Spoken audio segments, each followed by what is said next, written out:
All right, there we go. Hello, everyone. Hi, I'm Professor McCoy. Adam is here tonight. Good evening, everyone. It looks like we're Hello. live. I really hope that is correct. And I It should feels really like we're pop out live. our chat. I should put our chat somewhere. Hold on. Um, I'm going to please stand by. I'm going to try and put our chat on the screen somewhere, so that we're not just not like that. There we go. Maybe this might work. If it works, cool. If it doesn't work, then well, we tried. Or I tried. Somebody tried. There was an attempt. Here we go. In any case, hi everyone. We're doing something a little different this week, tonight, than I was otherwise expecting. We're gonna be um, I think, and now I have to edit. We're gonna be watching and reacting to a video by Joe Heschmeyer. Um, But really, I don't want to give the impression that we're going to be, disagreeing or anything like that, um, because we are. I largely think that he is. He's got a good idea of what's going on here. I think he's more or less correct. Um, I think he's got a good take on. There we go. There's chat. Hi, Imsimp. How you doing? Live chat. Excellent. There it is. There we go. Now I can actually see it. Excellent. Unfortunately, Adam, if you lean way too much to your right, you'll get into the Mhm. chat window a little bit. So sorry. Um, Okay. best I can Well, do. I'll try and keep to my left. All right, best I can do. Anyway, though, so this is about that notorious Twitter X Twitter post that Ted Cruz shared from an account called Insurrection Barbie that was almost certainly AI generated. Um, Oh yeah. yeah, it's the it's that whole. I'm like 90% sure that that's AI Oh generated. yeah. I mean, it's funny. The funny part is apparently I've there was talk about this, at least on Twitter, that somebody ran it through like ChatGPT and Grok, and it came up like, oh no, there's only like a 10% chance this was AI generated. So it could just be that she's really stupid. So that's a possibility too. Always a possibility. Yes, Um, never discount stupidity. Right. And yeah, from my teaching experience, I will say, like, a lot of times if I do suspect AI, sometimes it's not. Sometimes it's just a bad student who can't write. That happens too. It may still be AI's fault, just they just didn't have enough, practice. Anyway, so we're not gonna be reacting to the whole thing here. I don't want to look to all of this. I don't want to watch this whole thing because the whole video is, as you can see, about 48 minutes long. And how these kinds of reaction response streams usually turn out, that would mean we're here until like next Thursday. So no, Which I don't have time I don't for. either, frankly. So I'm going to limit us to at most my usual stream until my midnight. I'm not going any later than that. And Adam, if you got to go before that, I totally understand. That's totally fine too. Um, we did kind of set this up pretty last minute. I heard and saw uh, Joe's commentary on this today and thought, I should talk about this. And the reason I wanted to bring this up, I'll mention now. I've got another video that is on this very same subject coming up very soon. It should be out within the next couple of days. That one is specifically about Star Wars, but it's also about religious persecution and how that applies to our real world as well. And it goes through some of the stuff that we're going to be talking about here. So expect that soon. That is coming. So that made me want to talk about this, and maybe I'm going to wind up cobbling together some of this, some of that, some other stuff into an audio podcast for this weekend. We'll see. Okay, go ahead. Yeah, who knows? Maybe if the moment is right, I might even touch on some of my own religious persecution within the Oh yes. academic sphere as well. Oh yes. Yeah, and you have some stories there to tell, certainly. Oh yes. Um, that have not been previously disclosed on this channel. So, Oh, you got more more stories, than- even better. Okay, wonderful. oh yes, more than happy to divulge if the moment is right.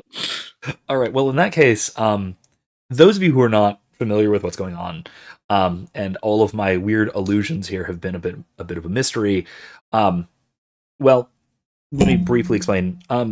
If you haven't noticed, there has been this push among certain segments of the American right wing, primarily the sort of evangelical neocon Christian Zionist, that group, the Make Israel Great Again types, if you will, Ted Cruz, basically, that have been lately putting forward a bunch of anti-Catholic sentiments, as well as, frankly, recycling some old ideas and old tropes. And that's kind of what's going on here in this post that Senator Ted Cruz shared from an anonymous account called Insurrection Barbie that, like we were saying, is almost certainly AI generated. The original post was. And so what we're going to be reacting to is Joe Heschmeyer from Catholic Answers and Shameless Popery. He was going through the whole thing. He went through the whole thing and went through it very carefully. I just really want to focus on one section, kind of around the middle of it, and then whatever else we get to. Um, because that section is highly relevant to some of the stuff that I've been academically interested in and have been talking about both here and even in some of my writing elsewhere. So worth discussing. All right. So anything else? Any other preambles that we want to do before we just jump into it, or should we just go ahead and start? I don't think I have anything to preface with. All right. Well, in that case, let's go. Oh no, you can see my cursor. That's annoying, but whatever, it's fine. According to this article, none of this is accidental. All of it is deliberate, and all of it is being imported into a country that, uniquely among Western nations, built its founding constitutional architecture specifically to prevent exactly this kind of sectarian conflict from taking root. Now, hold on, before Joe goes on. What did you think of that quote? Is this initial thoughts? Because I have thoughts here. So, already. Yeah. So, refresh my memory, Professor. When they say none of this, what is this that they're talking about being accidental? It's unclear, really. What the original post seems to be referring to in terms of sectarian conflict is the implication that there are either foreign influences or, at the very least, Catholic identitarian groups that are in some way in opposition to either the Jews as a collective unit, or the state of Israel, or American evangelicals, or something. It's all unclear. A lot of this you'll find, I'm sure we'll find here, a lot of the statements in this original, I guess you can call it an essay, are deliberately vague. They kind of rely on ambiguity and you kind of filling in the blanks when they kind of nudge and wink at you, kind of thing. Yeah. Did that make any sense, Yeah. or was I just rambling there? Oh no, it Okay. definitely made sense. I think just the coming at it from like a writing perspective. I think the post's word choice was a little over provocative, but again, if this is AI, then I think that may have been part of the initial prompt. Mm-hmm. I also think, to your point, the fact that there are these groups that are apparently, we talked about the Jews in the modern state of Israel and all these evangelicals kind of banding together and forming these sects to try and take down Catholicism.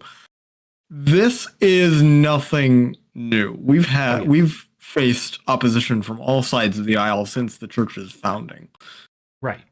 And it's funny you say that, because I think that the tone, as well as the specific motivation for this specific kind of persecution, is very similar in form to the early Roman persecutions, and that's actually something I talk about in that video I was talking about, which we can preview that discussion a little bit as we go forward. But yeah, I think there's a parallel.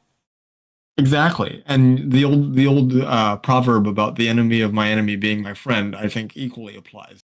They've found a common enemy within Catholicism, and they're willing to basically join forces regardless of other theological disagreements. Yeah. And well, the it's an odd group of bedfellows, if you will. Oh yes, Yeah. We have the former secularists or current secularists, the people who, well, the people I'm thinking of specifically, examples of would be like James Lindsay is probably the most prominent of these. People like Konstantin Kisin from trigonometry, people like that. The people who sort of I didn't leave the left left me. That type.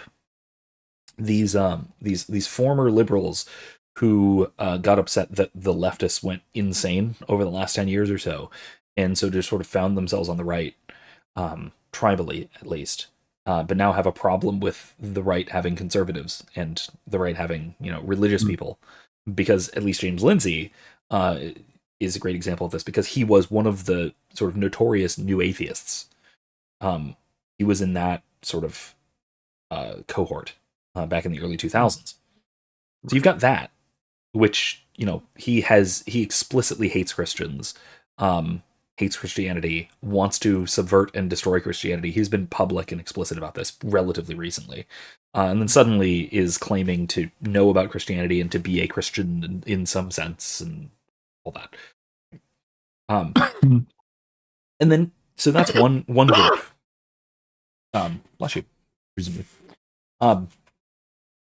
That's one group, right? Then you have the evangelicals, who are, like, for all intents and purposes, fundamentalist Christians, right? right. And so you would already think that, okay, we have apparent enemies here that are somehow coalitioning. But then you add in as well the political populists, not populists exactly, former populists who are now sort of neoconservative types. The warmongering right, if you will, the Mark Levins, the Ben Shapiros, the John Boltons, the whole gang that wants to go to war with any country that breathes, that group. But again, maybe that's just a tactical alliance because, well, they can maybe convince the evangelicals and the former leftists that war is fun sometimes. But then you also have what you'd call the sort of, I guess, Jewish Zionists, the identitarian Jews. So I want to be careful here, right? Because I don't want to start talking about the JQ tonight. Let's not. But you have this political and identitarian group of Jews who identify as Jewish, as their sort of political and international identity, right? That sort of group, right? which is a small subset of Judaism, of Jewish people. But this is the sort of Israeli right wing, so the right wing of Israeli politics, as well as some people who see Israel as a fundamental part of their religious and cultural and political identity in U.S. politics as well. Right. So Ben Shapiro is another good example of this. I know I named him in another group too, but he's a crossover. Right. Yeah. And I think, to your point, I think any discussion about Judaism as a whole can get a little messy just because, Judaism is both a religious identity as well as being a political power. You have the difference between ethnic Judaism and the religious system. Right. Well, it's not even just those two things too, right? You also have the ethnic category. And this is something that, since we're talking about this sort of discussion that's been going on, this is something that Tucker Carlson was pressing Mike Huckabee on this interview with him a few weeks ago. Right, the point that who sort of quote counts as Jewish really just kind of depends on the context. Right? It's never quite clear what people mean by quote Jew, right? And that applies to both the sort of the Israeli, the pro-Israel type people, but that also applies to anti-Semites, right? So the Nick Fuenteses, the Groypers, and those sorts of people, when they start talking about the Jews and they get that little look of evil in their eye kind of thing. It's never quite clear who or what they're talking about there either. Yeah, They're just kind of talking about whatever group happens to be associated with quote global Jewry, that right. they happen to It's dislike. just a more blob that just happens to have this name. Yeah, of the and Jews. that kind of ambiguity is extremely useful for both sides. It's unfortunate. It's unfortunately detrimental to moderates, to clear-thinking people, and to the people who get that weaponized against them, that ambiguity. But okay. Okay, so in addition to that, I kind of want to also go back to our quote here. Because there's a reason I started here. There's a reason I started on this quote in particular. That it says, none of this is accidental, all of this is deliberate. And then the claim that this country, uniquely among Western nations, which is that's a tip-off as to what they're getting at here, built its founding constitutional architecture specifically to prevent exactly this kind of sectarian conflict from taking root. Okay. Yeah, I don't buy that. No? Okay. Because I do. I actually do. I think I understand where they're coming from. They're trying to claim that the architecture, basically the basis of the Constitution, was created to prevent sort of these intersectarian infighting to basically blossom and blow over into something bigger than it should be. But I don't think that the Constitution it may have been built for that. The quote may be correct. I just don't think that the Constitution does it well. Okay. Yeah, I think you're probably right there. You're probably right. Now, why I think that this is kind of onto something is not because that is like the actual function of the US Constitution, or even that is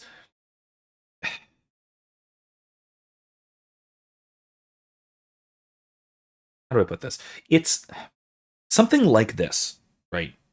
That we are forming this new political thing as a solution to irrational sectarian conflicts. That is a large part of the founding myth of both the US, but then also sort of secular modernity.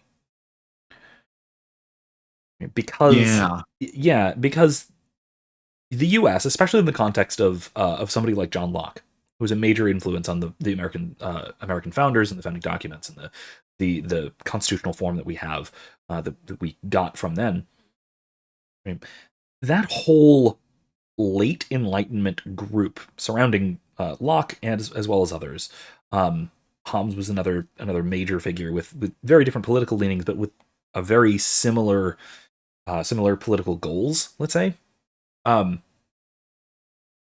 The whole point of that, or a large part of the point of that, as sort of the founding myth of modernity, especially of secular modernity specifically, is that, well, we had this period of the so-called wars of religion, right?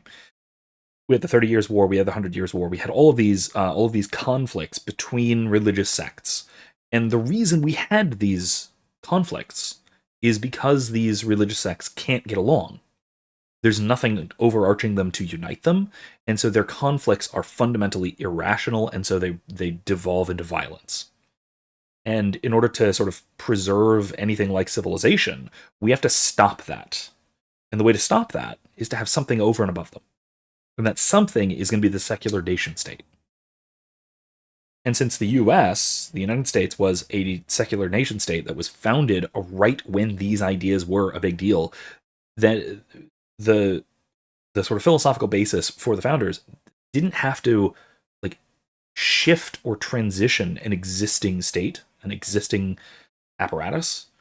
They could just build one from the ground up with a purpose like this. Now, all of that is wildly overstating the importance of this motive for the American founding. But it's the myth, right? This is at least the sort of retrospective view of the secular mindset to why was the U.S. founded and why was it founded the way that it was. Well, a big part of it to the secular mind is, well, to gather in all of these different religious irrational disputes and to settle all of that down. Right. And so I think that's what's going on here. I think that yes. Go ahead. I want to say too, and feel free to push back if you disagree. I think that the opinion that all this infighting is irrational is because the secular state views religion itself as irrational. Oh yeah. The fighting is irrational because the subject matter itself is irrational. Right. The secular mind.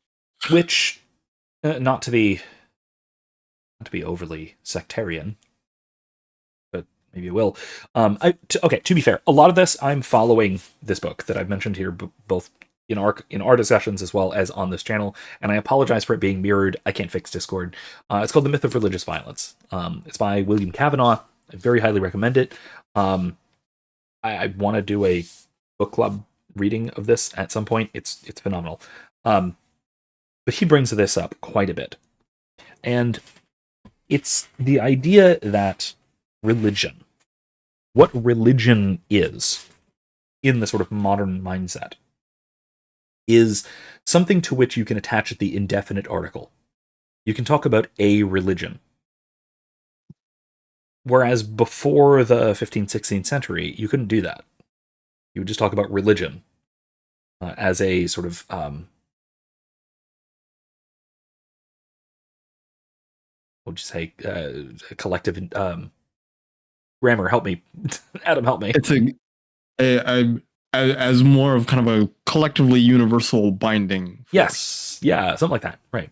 Something like that. Right. But now what you're trying to say is that with this indefinite article, the binding forces have been kind of separated and have become a little bit more individualized to each. Right. The way that Kavanaugh puts it is that a religion is seen as a member of a particular, or a species of a particular genus.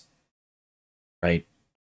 That genus is religions, plural, and the particulars are this religion, that religion, and the species are, say, Protestant religions, or Christian religions, or right. Catholic churches, or whatever, right? And so there are these little things that we can subdivide, and that the distinction or the deciding factor between these various religions is ultimately, and this is kind of key, that to the modern mind, the way to decide between religions is ultimately personal, is ultimately sentimental rather than rational.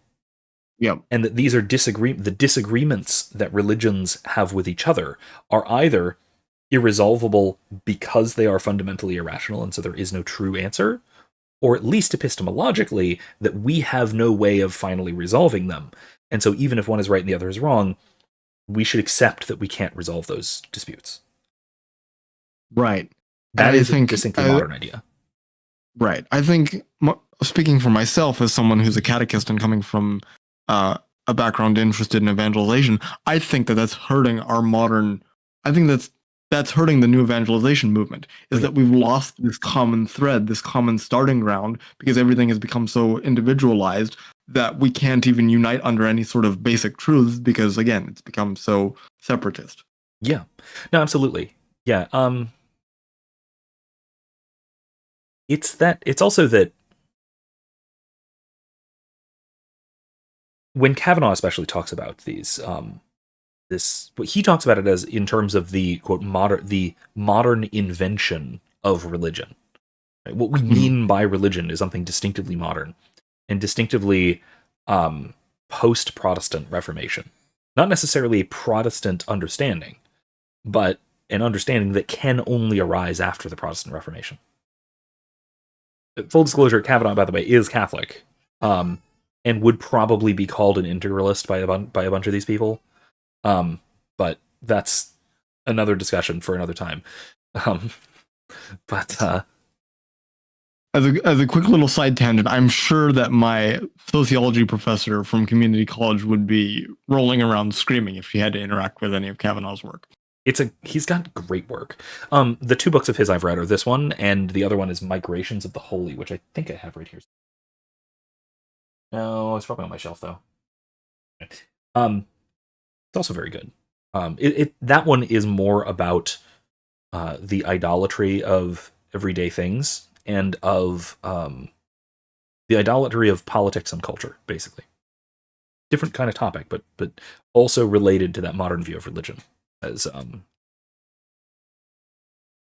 other part of it is that that religions what defines a religion is primarily propositional. It's about belief, and that belief is chosen and voluntary, and it's about propositions rather than it being practical. Right? Religion being a series of binding actions and rituals, and a group that acts together in a certain way. That's not as relevant, to be fair, to what we're talking about here. But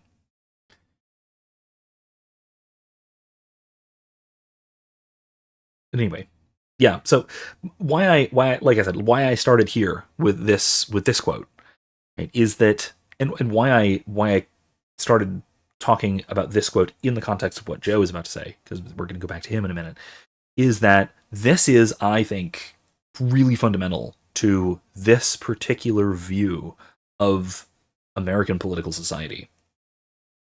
And it sounds surprising if you don't know a lot of the history to it. But if you know a lot of this history, the stuff that we've just been kind of yapping back and forth about, boy, it is it's patently obvious as to why this kind of discussion is suddenly happening. All right, ready to go on? Go on? Yes. All right, let's keep going. I'm going to bring us back 5 seconds. Among Western nations built its founding constitutional architecture specifically to prevent exactly this kind of sectarian conflict from taking root. Now, I find this whole thing bizarre to the point of almost insanity. Meaning this.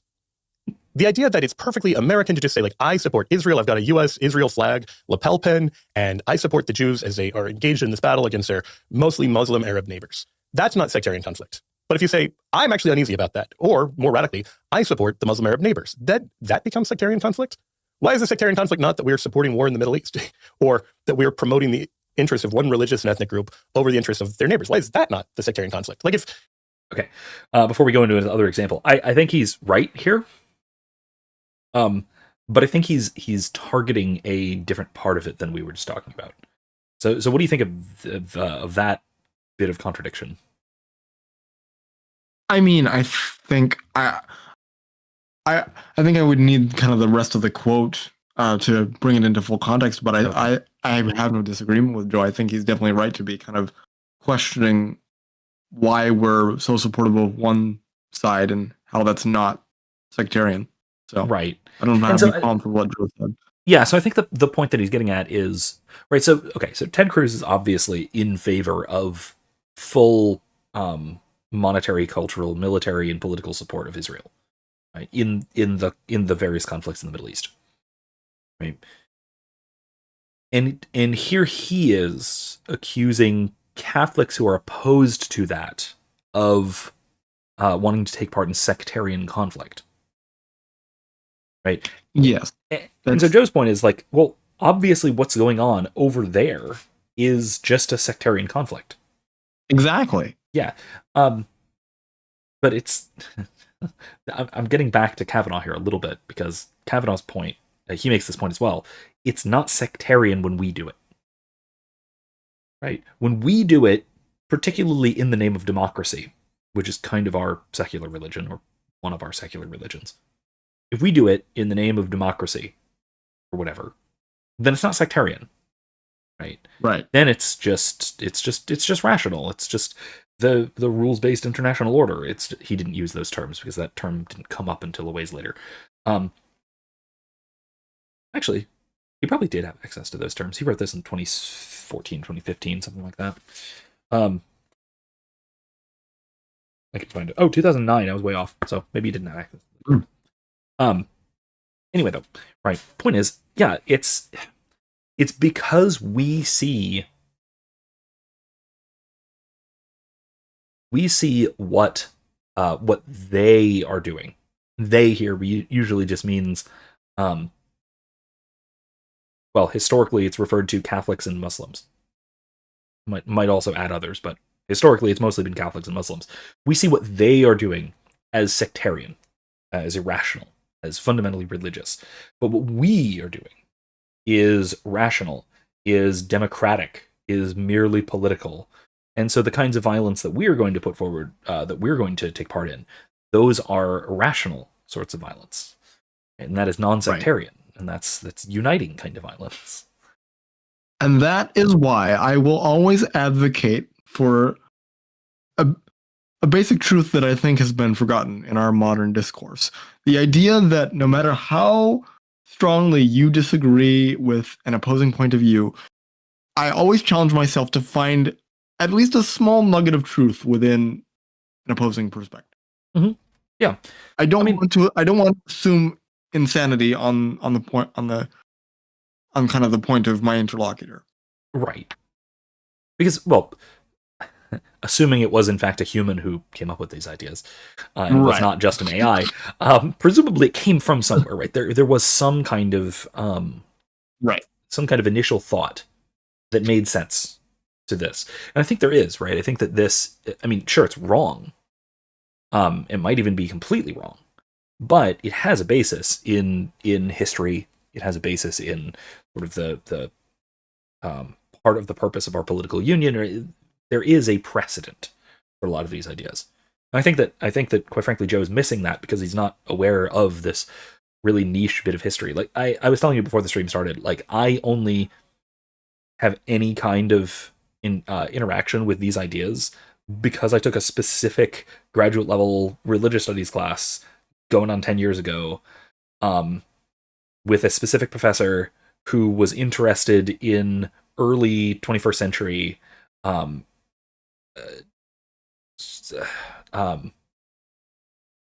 let's say global religious persecution type things, because he did a lot to study the the West's use of secular terminology against Islam, and then the sort of back and forth rhetoric between the secular West and the Islamic Middle East, and what that can kind of tell us about both how we see ourselves and how we see each other, that sort of thing. It's an interesting topic, which, I mean, I want to caveat this a little bit, I suppose, to say that what we're talking about here is not all-encompassing, right? To say that this is a sort of nonsensical way of looking at that conflict is not to say that that isn't a sectarian conflict, or it isn't to say that there isn't a... it's not even to say that there might not be a justification for war in some of these cases. Now, I don't think there is this particular case, but that's a separate issue. There could be, right? It's just that if we are thinking about it in terms of if we're thinking about this in terms of clashes of religion, then we're going to have to dig into that specific framework, right? Right. Yeah. It's kind of funny. I have an old college buddy of mine who is very upset with me for not choosing a side in the Israel-Palestine conflict. Mm-hmm. He's like, no, you got to choose a side. And I'm like, no, I don't have to. And what is this, a football game? It just, yeah, I haven't spoken to him in years, but he's really gone off the deep end on a lot of this political stuff, especially in the Middle East. And it's just calm down and eat a bagel. Why don't you? Calm down and eat a bagel. Okay. No Thanks is making a couple of good points in the chat too. So the Crusades were sectarian, but democracy is hold on. It was beyond sectarianism. No, I don't agree with that last point, that democracy is beyond sectarianism. Democracy is its own sect in all ways that matter, right? As well as, to your previous comment, as well as communism, right? There are very few working definitions of religion, particularly definitions which lend themselves to this idea that religion is a unique source of violence, right? That idea. there are very few definitions that will include things like Catholicism, Islam, evangelicalism, the classic list, especially if you include things like Buddhism or Confucianism, right? These quite frankly, in some cases, atheistic religions that will include those, but will exclude ideologies like democracy or communism. Um, um, there's a religious studies scholar, Emil Durkheim, who proposed a functionalist definition of what constitutes a religion. This goes into a lot of depth, but briefly speaking, his idea, which I think is probably the most plausible, at least in the modern context, is that a religion is something which lends a particular kind of meaning, significance, and purpose to a group of people's lives, right? And so for Durkheim, Catholicism and Islam are just as much religions as democracy and communism. Now, I don't think if that's the definition of religion, then like smoking weed and bashing your head with a rock would be considered a religion. Yes. Yeah, Durkheim does actually think that like rock and roll or metal culture can be a religion, at least for some people. It can serve the function of a religion. I've got another colleague who did his whole, I think it was his PhD thesis, on looking at sports as religion. Well, given the high standards of like the beauty industry nowadays, you can turn anything into a religion if you look hard enough. Now, again, I think that I fundamentally disagree with that definition as a Catholic. I think religion is a rightly ordered relationship to God. That's what religion means. And so I reject the idea of religions, plural, or attaching the indefinite article to a religion. I'd rather talk about religion, doing it well or doing it poorly. That's the more traditional Catholic way of looking at how we define religion.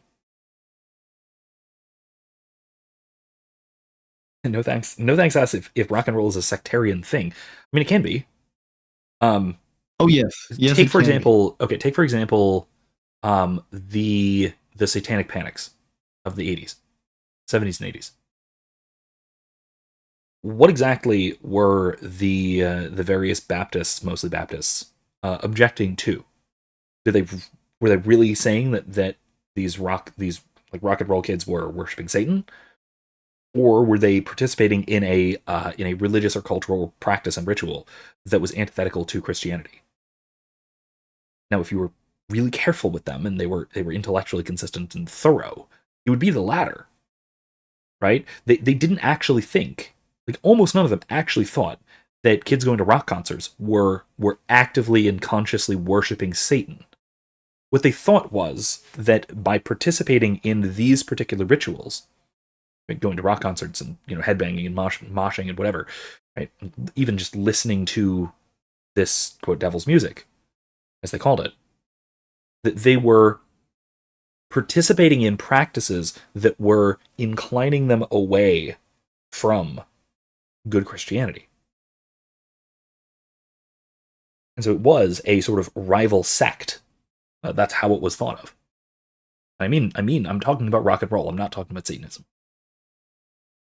Well, but to their point though, I mean, couldn't we say that it was satanic in terms of like a small s adversarial way to Christianity? Yeah, true, but only in the same sense that those same Baptists would think of Catholicism as satanic. Not that we worship Satan, but that we are turning away from the correct way of worshiping God. Right. Yeah. Fair. I mean, there are probably some Baptists who think we worship Satan, but that's Jack Chick, and that's it. No, it's not Jack much Chick. else. He's a fun fella. We should at some point do a watch together of was it Darkest Dungeon? We should. Was it Darkest Dungeon? The movie adaptation of the Chick tract. Yes. Mazes and Monsters. No, not that one. Not that one. That one was half serious. The direct adaptation of the Chick tract. Oh, okay. if you haven't seen this, okay, for another time. For another time. I don't want to get too sidetracked because it's No, a no, it's another time. yes, It's a really good. I'm sure my reactions will be lovely fodder for viewing. Oh So yeah, it'll be nice. It'll be nice. I actually, yeah, I don't know copyright wise if we'll be able to actually react to it. We might have to do one of those Mystery Science Theater 3000 versions of just record our responses and not have the thing in the recording, but we'll see. yeah. Anyway. All right. I think we're ready to move on. Unless you Let's keep going and look at one of the examples that Joe brings up. If the position that Insurrection Barbie or Ted Cruz took was we should have nothing to do with the Middle East, we should leave Israel alone, then I would understand saying, yeah, the American thing here is no entangling foreign alliances. We want to avoid this kind of sectarian conflict. But when you're the one supporting getting the U.S. involved in the Middle East in these ways where we're backing up Israel in wars we didn't really choose for ourselves, to then complain that the people showing footage of what that is doing are bringing sectarian conflict home to the U.S., I mean, it would be like saying, oh, well, critics of the U.S.'s policy in the Cold War in Latin America are bringing too much Latin American politics into things. It's like, well, maybe the CIA is doing that. Like, maybe our meddling is the thing that's getting us entangled, not the people pointing the meddling out. And again, I say this while being perfectly comfortable saying you can support Israel, but to pretend like calling out the cost of that support is somehow like off limits. That's the part that I'm calling out as just absurd. Okay, let's turn to part two. We keep going. Does that clarify a little bit? By the way, what he was talking about there with the images and videos is what Ted and ChatGPT were saying earlier about how there are these news images and videos and TikToks and everything coming from the Middle East that were turning people away from support of Israel. Basically, they were decrying that, calling that was part of what they were calling sectarian conflict. Which is weird, but anyway, that's just some context.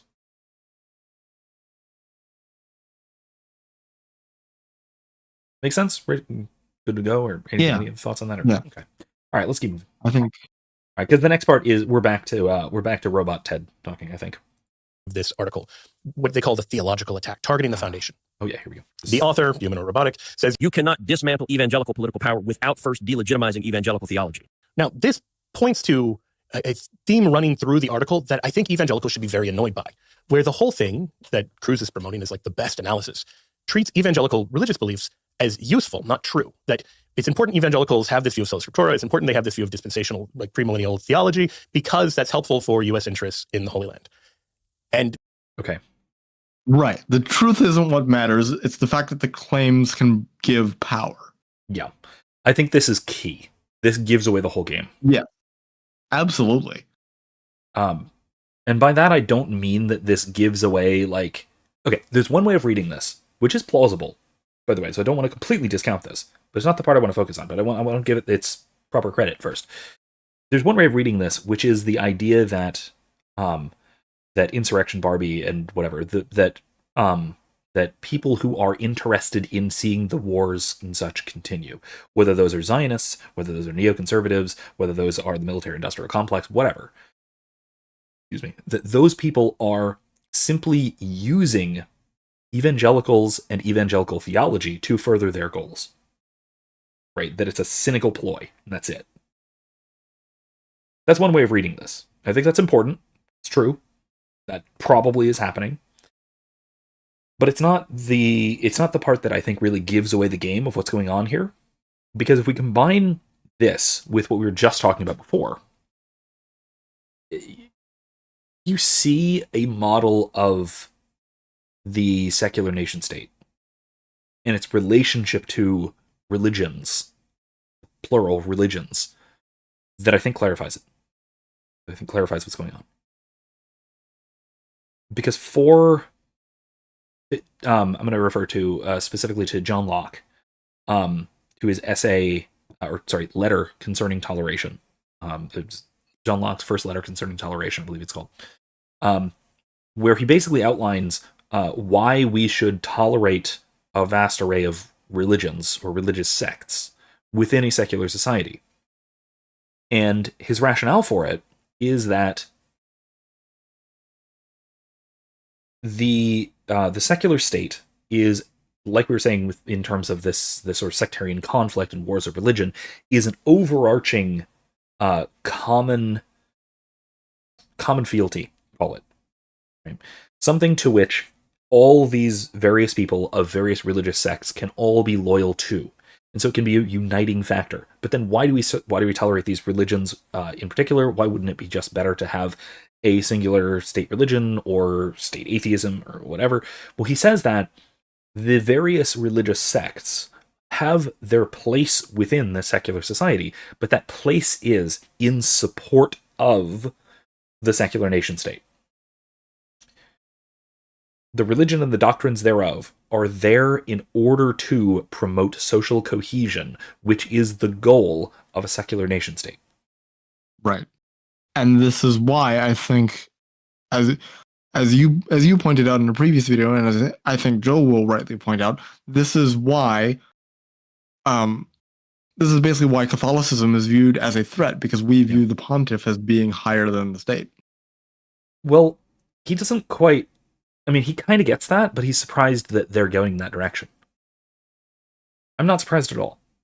That's kind of the point I want to make most of all in this live stream, that I'm not the least bit surprised that this kind of reaction is happening, because that's straight out of John Locke. By the way, that letter concerning toleration, this is something I talk about in the video that's coming soon, by the way, the Star Wars one about religious persecution of the Jedi. I kind of apply Locke to that. But for Locke, we can tolerate all sorts of different religions. He even is 100% clear that we can even tolerate Judaism. No problem tolerating Jews, which is actually kind of significant at the time. That's fine. In the 18th century, that was kind of it was bold to be completely tolerant of Jews, as tolerant as we are of Christians. But there were three groups that he said we couldn't tolerate in a functioning secular society and have that society remain coherent. One is atheists, and his reasoning for that is completely different. It is because they can't be trusted because they can't keep their oaths. Which is they're surprising. Morally untrustworthy. What was that? Sorry. Which is surprising given that he was an atheist. Yeah, sort of. He was kind of I think when he wrote this, he might have been something like a deist. I'm not sure. Well, I think this was okay. I think this was a late text of his, but I'm not completely sure. Okay. But he basically thought that atheists were morally untrustworthy, and so shouldn't be permitted within a functioning secular society. But we'll set that one aside. That's funny, but whatever. The other two are interesting because it was Islam and Catholicism. And it's because both have a separate authority structure, which if they are to be good Muslims or good Catholics, that authority structure is equivalent to or above loyalty to the secular nation state. Like you're saying, right? Our loyalty to the Pope, or our loyalty to the magisterium, or hell, our loyalty to God is to come before and above loyalty to nation or to state or to country or to people or whatever. Right. And that's impermissible. Right.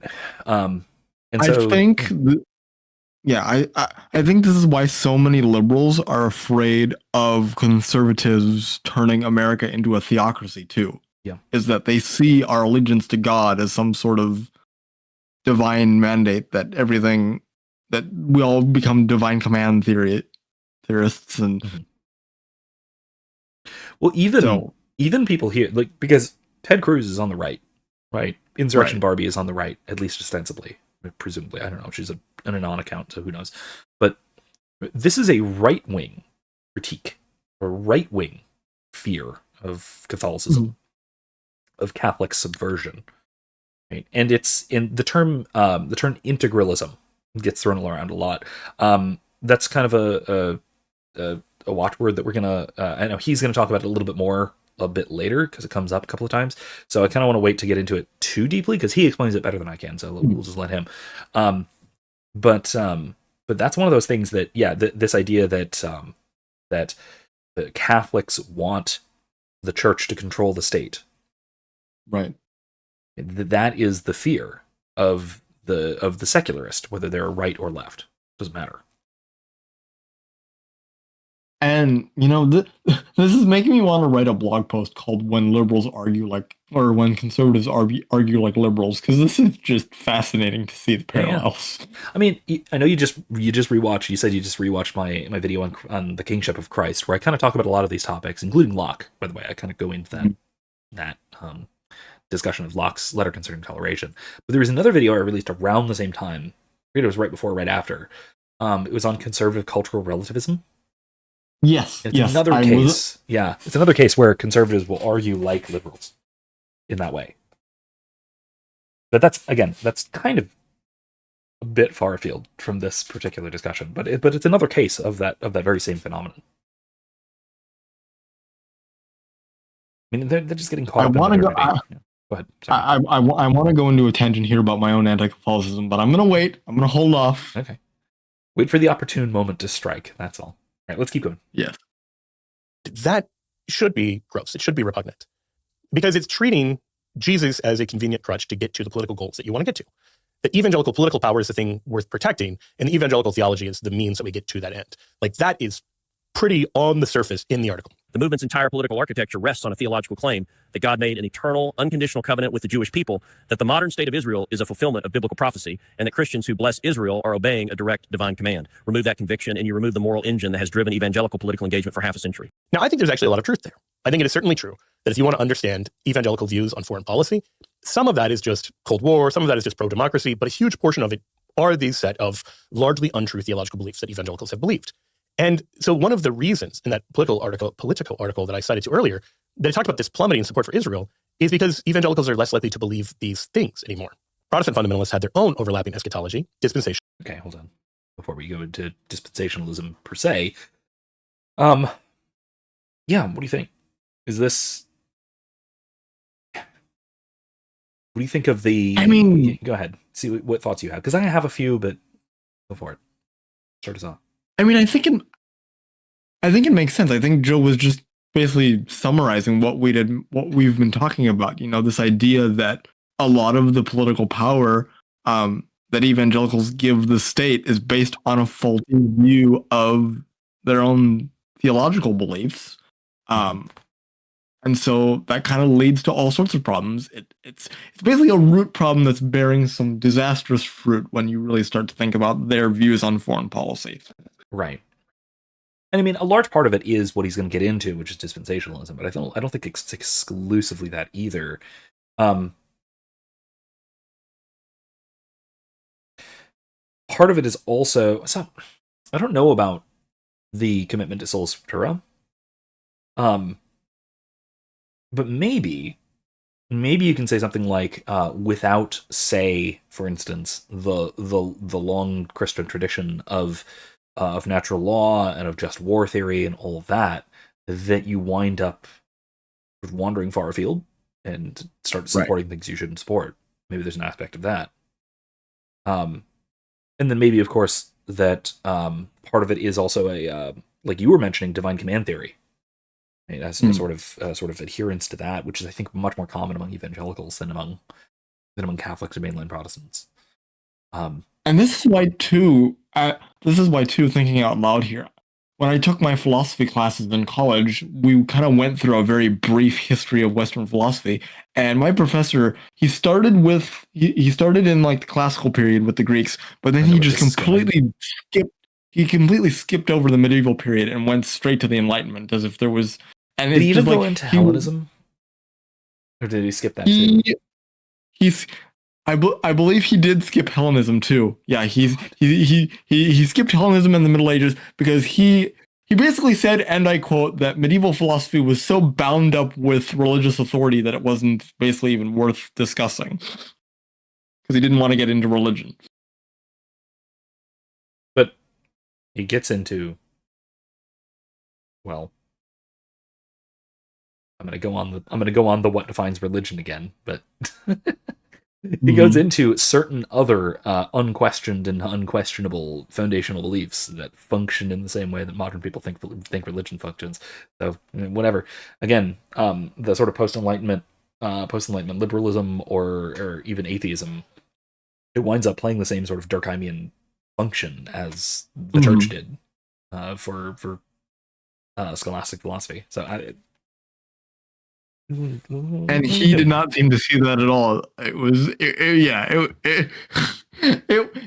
was wild, and I think that's all I'm going to say on that for now, because it just Unfortunately, that's really typical. Not among no. To be fair, that's not at all that typical among historians anymore. But there are a lot of philosophers who still do that, to my shame.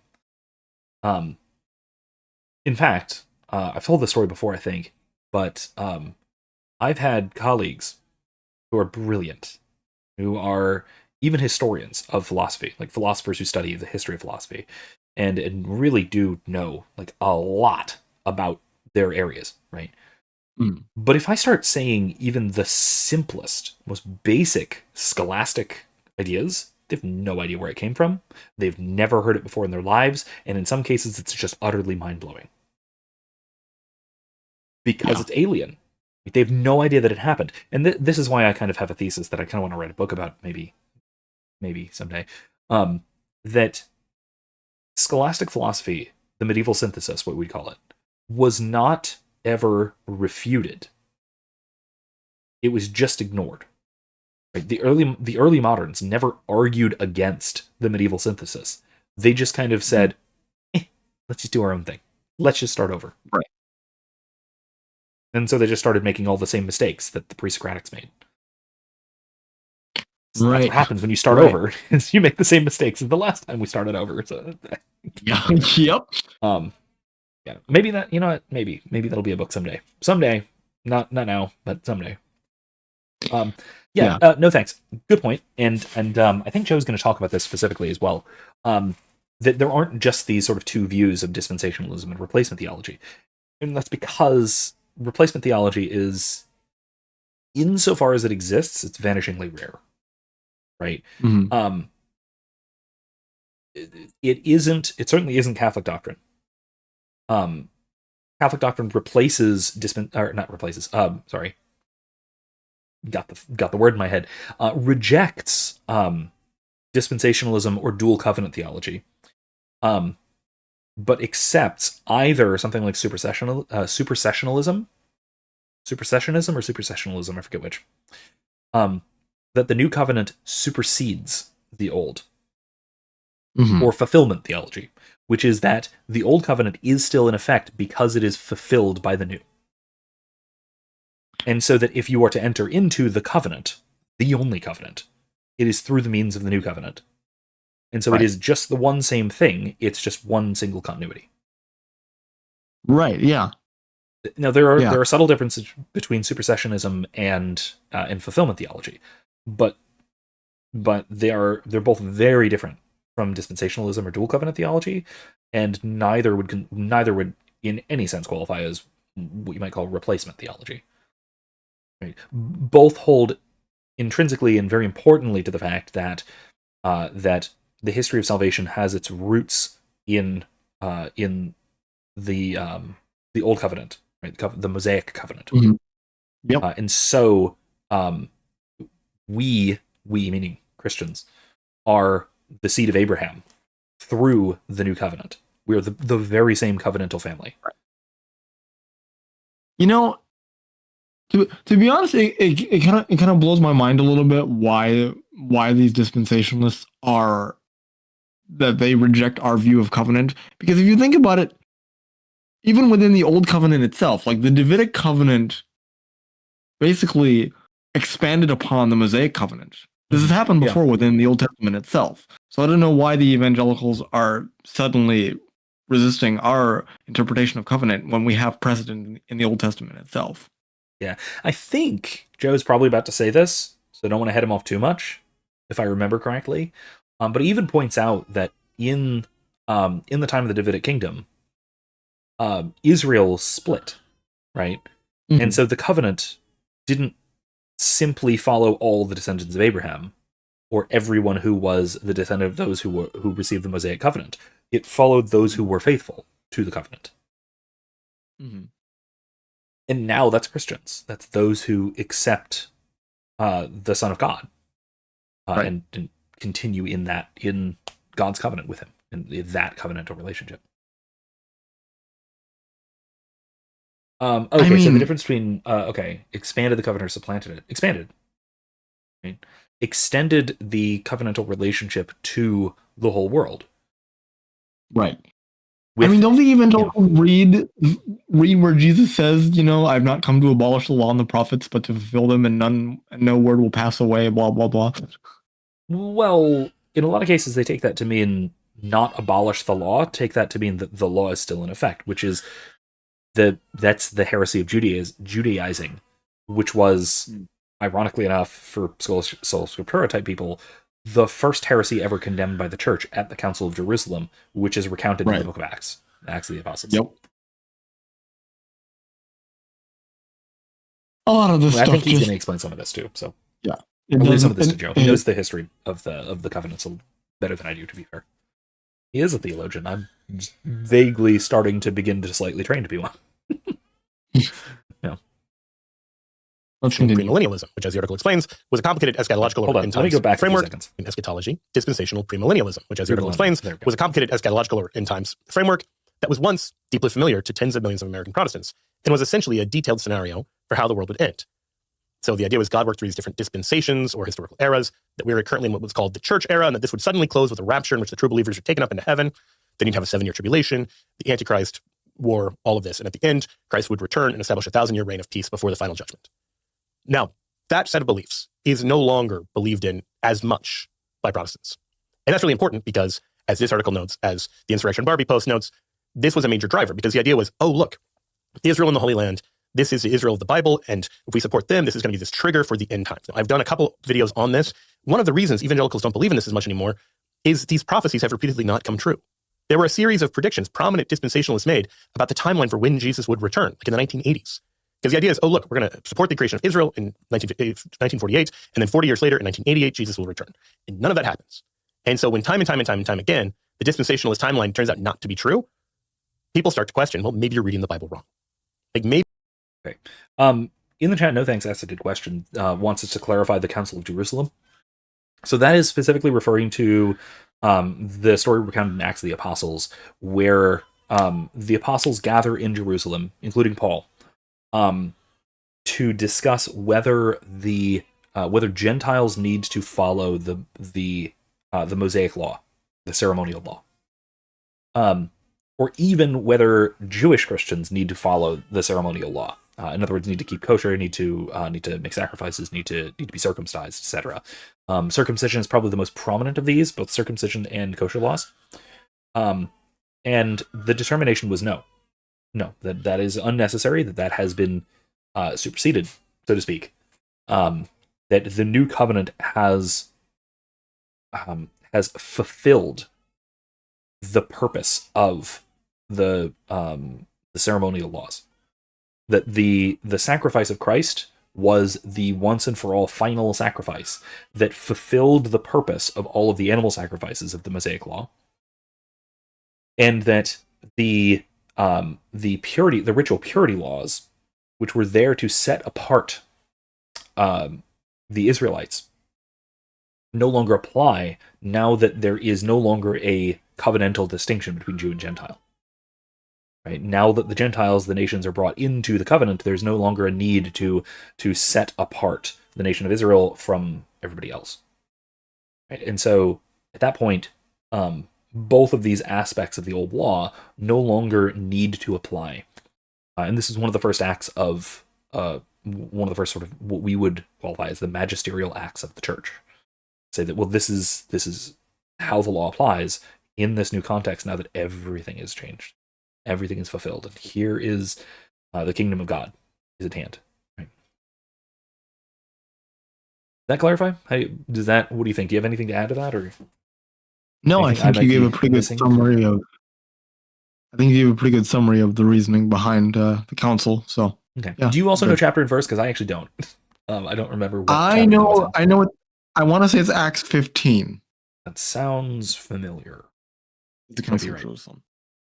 Anyway, though, all right. So, what about this dispensationalism idea? Now, to be fair, he hasn't really gotten into the significance of the connection to the modern state of Israel, other than that there was one.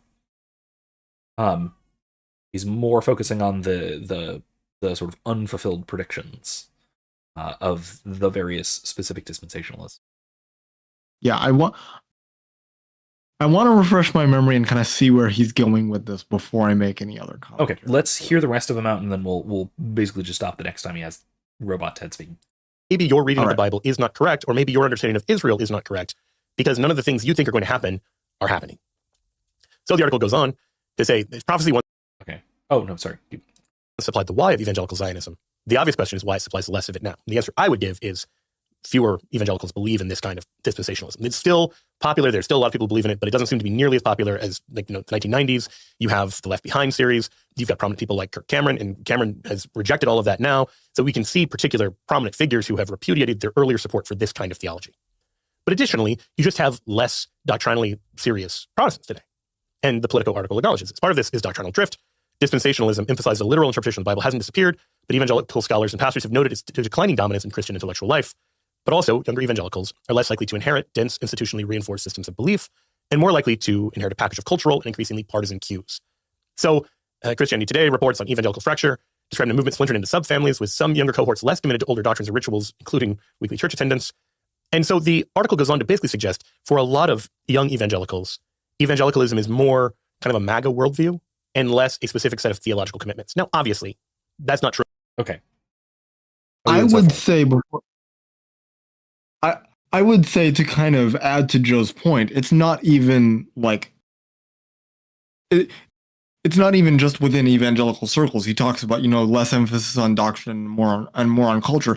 I would say even within Catholicism, there is a bigger emphasis on, like, the Catholic cultural things of, like, Lent and ashes and abstinence, and, like, we do this because it's our culture rather than focusing more solely on doctrine. That's just what I'm noticing as I get more into catechesis. Is You mean that we focus doctrine- more on the practices rather than doctrine? I would say so from Really? basically my own analysis and experience. Yes, there seems to be a lot more cultural Catholicism than there is an actual adherence to doctrine. Because when I talk to my young people and my middle schoolers, they don't know a thing about doctrine, but they do know that, you have to not eat meat on Fridays and Lent and all this other stuff because that's just how they're brought up. But they don't really know the doctrinal reasons why. Yeah, maybe it's because I'm terminally online and I'm at a relatively devout pseudo-traditional parish. But my instinct says the opposite, but then I forget what the rest of the world is like. So what I mean by that is, in the circles I tend to run in,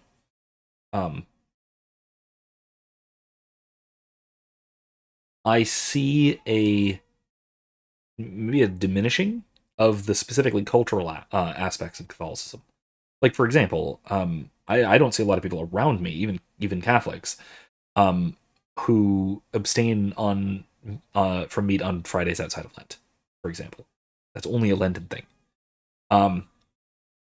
When you said ashes on Ash Wednesday, that really is what kind of tipped me off to what you're talking about. That there's a lot of people who will never darken the door of a church except to get ashes on Ash Wednesday, or maybe palms on Palm Sunday. Right? It's when they give the stuff out. That's when they show up. That's all. Yeah. But yeah, that's it. That's no. I think you're probably right on that. But like I said, my personal experience is a little bit inverted to that. It's a bunch of people who are really interested in doctrine, but who lament the lack of these sort of unifying cultural factors. But again, that's probably because I hang out with a bunch of weirdos. In a good way. Yes, there are positives and negatives to both approaches. Unfortunately, we can't really have both. It seems like. And yeah, no thanks. He says, his family are also cultural Catholics like that. Yeah, it's now that I think about that in that context, yeah, I think you're probably right. That's very, very common. That's very common. I mean, there's a reason that Christmas and Easter are way more crowded at every Catholic parish in the world, or at least in the U.S. Yes, exactly. There's a reason why we call them creasters or CEOs. So. Yeah. No, that's absolutely right. No, I think you're probably right there. This is, I think, to get back to Joe's point, I don't think, like you said, I don't think this is exclusive to evangelicalism. I think this is a kind of a broad cultural trend away from seriousness about the faith and towards, especially doctrinal seriousness, and towards a kind of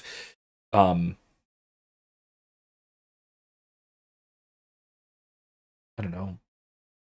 On the other hand, though, I do want to point out I've been reading and hearing a lot about this uptick in just kind of this faith revival among Gen Z. Mhm. And I think the reason why they're gravitating toward doctrine is because they realize the fruitlessness of kind of this nihilistic, hedonistic relativism. They want something concrete, they want something solid, they want something that will challenge them, especially.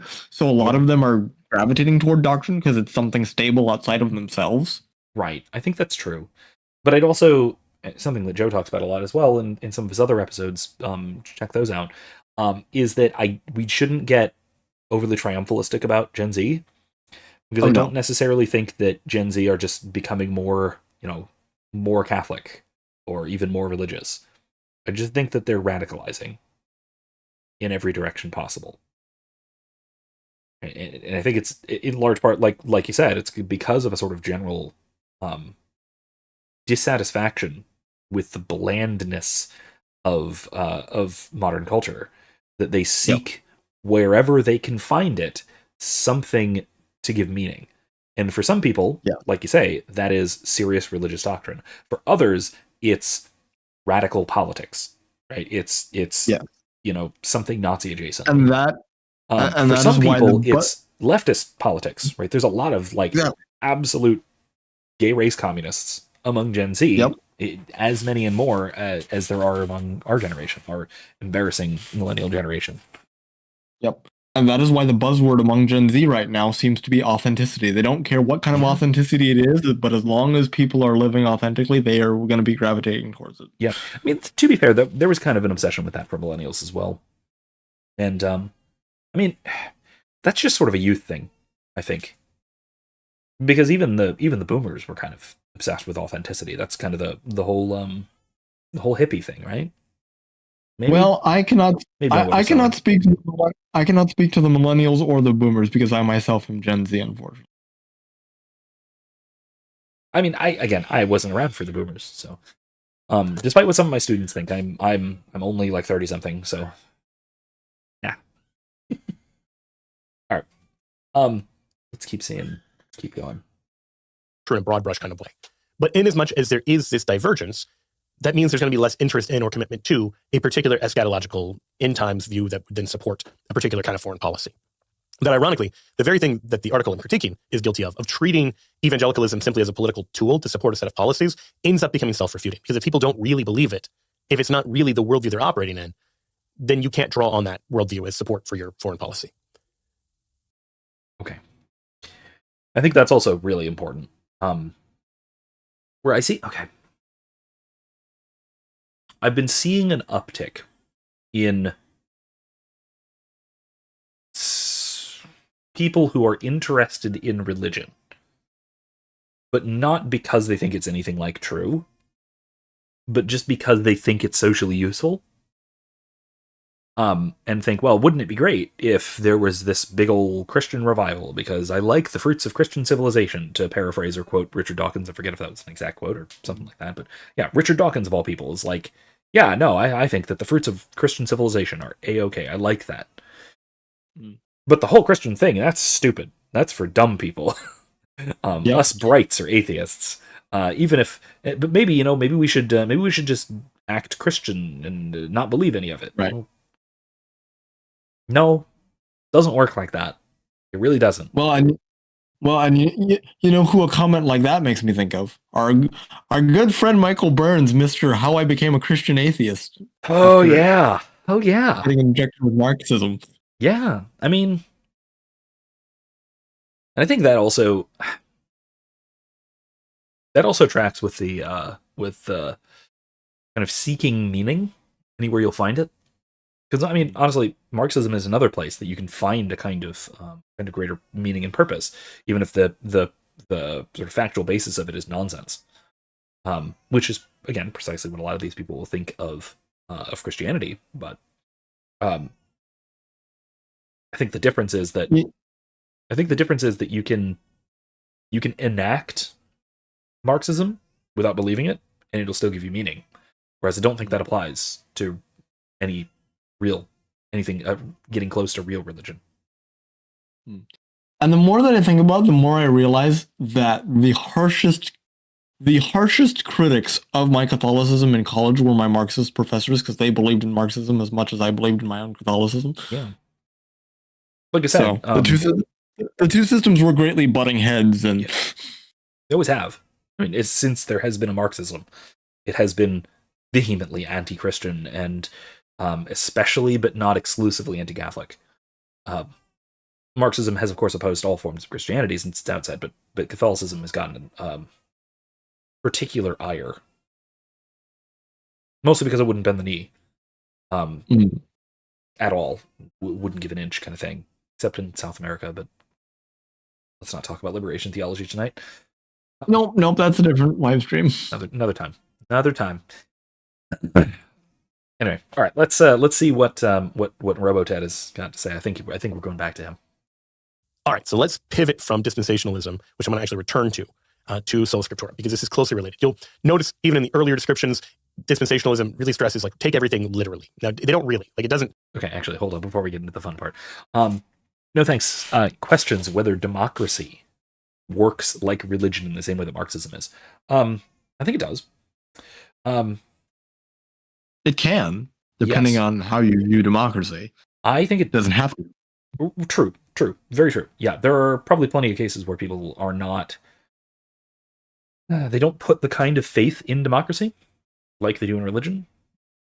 But I do think that it does function in the same way that religion does for, ironically, perhaps, the majority. So, okay, for example, take the stated, at least one of the stated intentions behind the global war on terror to make the world safe for democracy. That's religious language. It's absolutely sectarian religious language. That is like nearly messianic. That is saying that we are going to set the world aright so that the kingdom of democracy, funny enough, can be brought about. Right. Again, it's a holy war, but it's a holy war for democracy, for this God that failed, to use Hoppe's language. Okay. There's one example. Another example.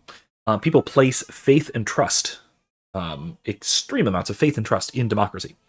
The trust in the process of democracy leads people to, for example, express loyalty to, say, both Joe Biden and Donald Trump. Right. That's if you're not in thrall to the god of democracy, at least to some extent, that's categorically insane.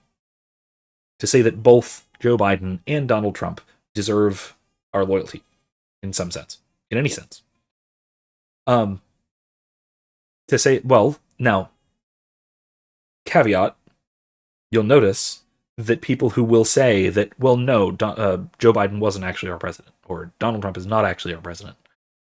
The reason they will state for that is because they think that the democratic process was in some way subverted. Whether that's from election fraud, whether that is from Russian collusion or whatever. I mean, they won't say, well, Joe Biden isn't my president because he doesn't represent me, or Joe Biden isn't my president because he rules ineptly or poorly or is doing something wrong. Right. It's because he didn't actually win the election in 2020. It was stolen from Donald Trump by Dominion voting machines or whatever.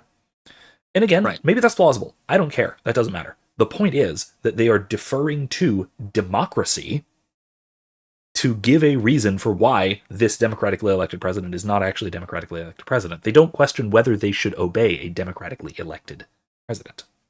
So for a lot of people, probably the majority, democracy functions religiously. And I think the reason why so many people are drawn to democracy as a religion is because at its core, I would argue that there's nothing really supernatural about democracy. It's a religion that they control. Democracy is not their god. They are their god through democracy. I don't know. I think it does require some supernatural thinking. But it it does at least give the illusion that they are in control in some way or another. Of control, yes. So that's helpful to sell it, sort of. But I think even that very fact kind of that requires some sort of supernatural thinking, because it's objectively false, right? It is straightforwardly false that I have any say in a democratic system the size of the U.S. Right. Anyway, yeah. Again, not something I necessarily want to get into, but no, my vote doesn't matter. Like, mathematically speaking, it is statistically impossible for my vote to make a difference. Anyway. So anyway, point being though is that it's the kind of thing that people put their faith in like a religion, to use a sort of Durkheimian functionalist account. And the same applies to it in roughly the same way as communism, right? You derive your place within society from this sort of communistic outlook. You're fundamentally part of the revolution. You're fundamentally part of the proletariat, or maybe the vanguard of the proletariat if you're like most Marxists. And so that sort of defines your place and your goal within society, and right, all of that. It plays the role of religion within a Marxist life.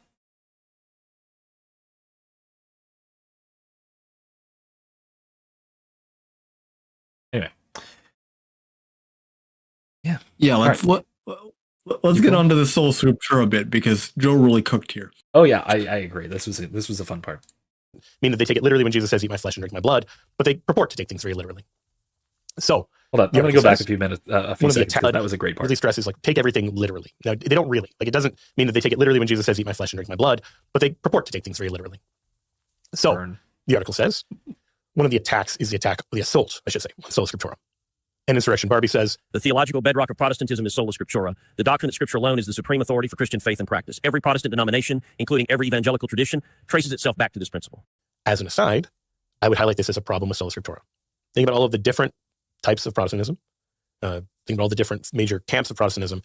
And when they're all using sola scriptura as a principle and coming to these wildly different conclusions, that seems like a red flag for sola scriptura's workability. Like, if the idea is, hey, if people just faithfully, diligently read Scripture, they're going to come to the right answer, then I think Protestants have a lot of explaining to do why we don't see that happening in real life. Why don't Methodists and Presbyterians and Baptists and Quakers and fill in the blank all agree with each other? Why don't the Reformed agree with the Arminians? Why don't evangelicals agree with mainliners? You can go on and on and on. And he does, in fact, go on and on because he got distracted.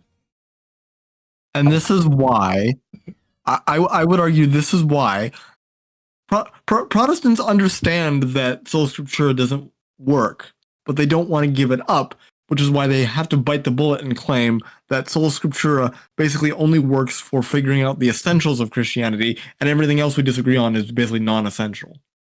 Mm-hmm. And of course, they have to dance a whole lot about what counts as essential. Exactly. Because there are fundamental disagreements about that too. Exactly, which is why I love Trent Horn's gotcha question. It's just Gotcha questions. He has a few great little gotchas about sola scriptura. This is one of them, by the way. I think Joe is borrowing from Trent, but they may have also sort of independently came to this. I'm not sure. All right. If faithfully, diligently searching the Scriptures, led by the Holy Spirit, is what we're all called to and what we're all capable of, why don't we see the results of that? Shouldn't we see, one, at least broadly speaking, worldview? But we certainly don't see that. A lot of evangelicals and a lot of Protestants more broadly would completely reject dispensationalism. Dispensationalism is largely an American phenomenon. You don't see much of this outside of the USA. And so this idea that this is just what someone would come to if they read the Bible is simply not true. They're really... That's actually interesting to me, because dispensationalism was originally English. It wasn't American. John Nelson Darby was an Anglican from Anglican? No, wait. He was Congregationalist, maybe. Either way, he was from England. And it just sort of migrated itself over here and then really took root. Mostly because of the First Great Awakening. Sorry. I was right the first time. The Second Great Awakening in the 19th century. But it's interesting that that it never really took root in England. That it had to migrate its way over to the U.S. Because most of these sort of religious trends that we see like this are either Anglosphere phenomena, sorry, or they have their root here in the U.S. and they kind of stay here. Like Mormonism, frankly, is something more like that sort of grew up here and kind of stayed here. Right.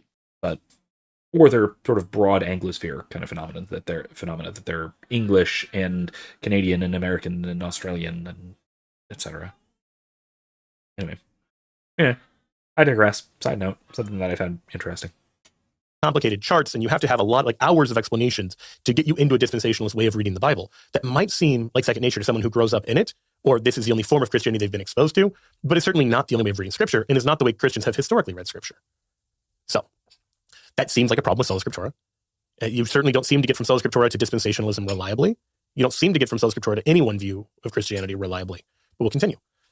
They say the Catholic Church considers sola scriptura heresy. The Orthodox churches consider it contrary to tradition. Both hold that Scripture must be interpreted through the Church's authoritative teaching, which means individual Christians cannot simply read the Bible and conclude that God made a covenant with the Jewish people that remains operative today. Now, two things. In this article, it had previously been like, no, we're not attacking Catholics. We're just attacking these bad French Catholics that aren't representative of Catholicism. But here, it's very clear. If you don't agree with sola scriptura, you're the enemy. Because sola scriptura is important for this kind of very literalistic reading that Israel means the modern nation state of Israel. So we're back to this idea that religion is doing its job and is doing something good if it is in service to political unity, to political union. And if it's not, then it's bad. And it's irrational, and it's subversive, it's foreign, and whatever else. Yeah. I'll also say about this that, and kind of tying in with No Thanks to Sing in the chat, that talking about the reliance for sola scriptura to work on something like a personal relationship, on religion being individuated and personal, that also winds up doing something like eliminating mediating institutions such as the church. Right. That if you're yeah, go ahead. I was gonna say, and I think this is why you didn't see sola scriptura pop up until after the medieval era. Humanism had to have taken root first before something like sola scriptura could have been expounded. Yeah, I think that's part of it. But I think the timing for it is more fundamentally technological. Because for sola scriptura to work, you have to have widespread literacy and widely available Bibles. Right. I'm not even speaking from a technological standpoint. I was trying to expound upon some of the more philosophical underpinnings of the doctrine. I almost think that the causality goes the other way, though. Right? Think? That sola scriptura, this me and my Bible private interpretation as a rule, is the first inklings of the privatization of ideas in general, of philosophy. Like, not to go too far afield, but I'm going to take out another book. But Ethica Thomistica Ethica Thomistica by Ralph McInerney. This is my primary textbook when I teach ethics. In his preface to the second edition, he says, here we go. Modern philosophy sometimes look like one effort after another to be original, to be different, to go where no man has gone before.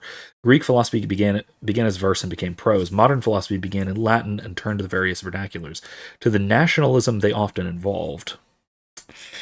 Once there had been simply philosophy, and a lingua franca in which to express it. Now there is French philosophy, German philosophy, British philosophy, and so on.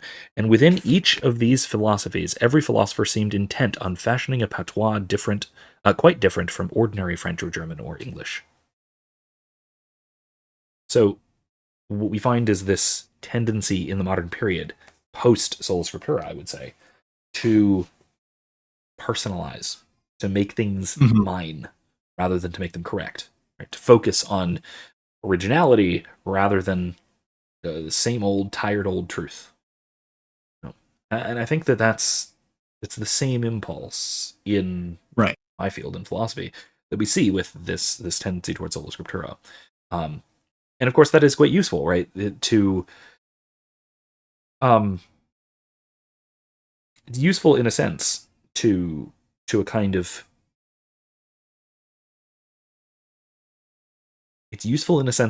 national unity. And I know that sounds weird to say that individuation is super useful to a kind of collectivization and nationalism, to national cohesion.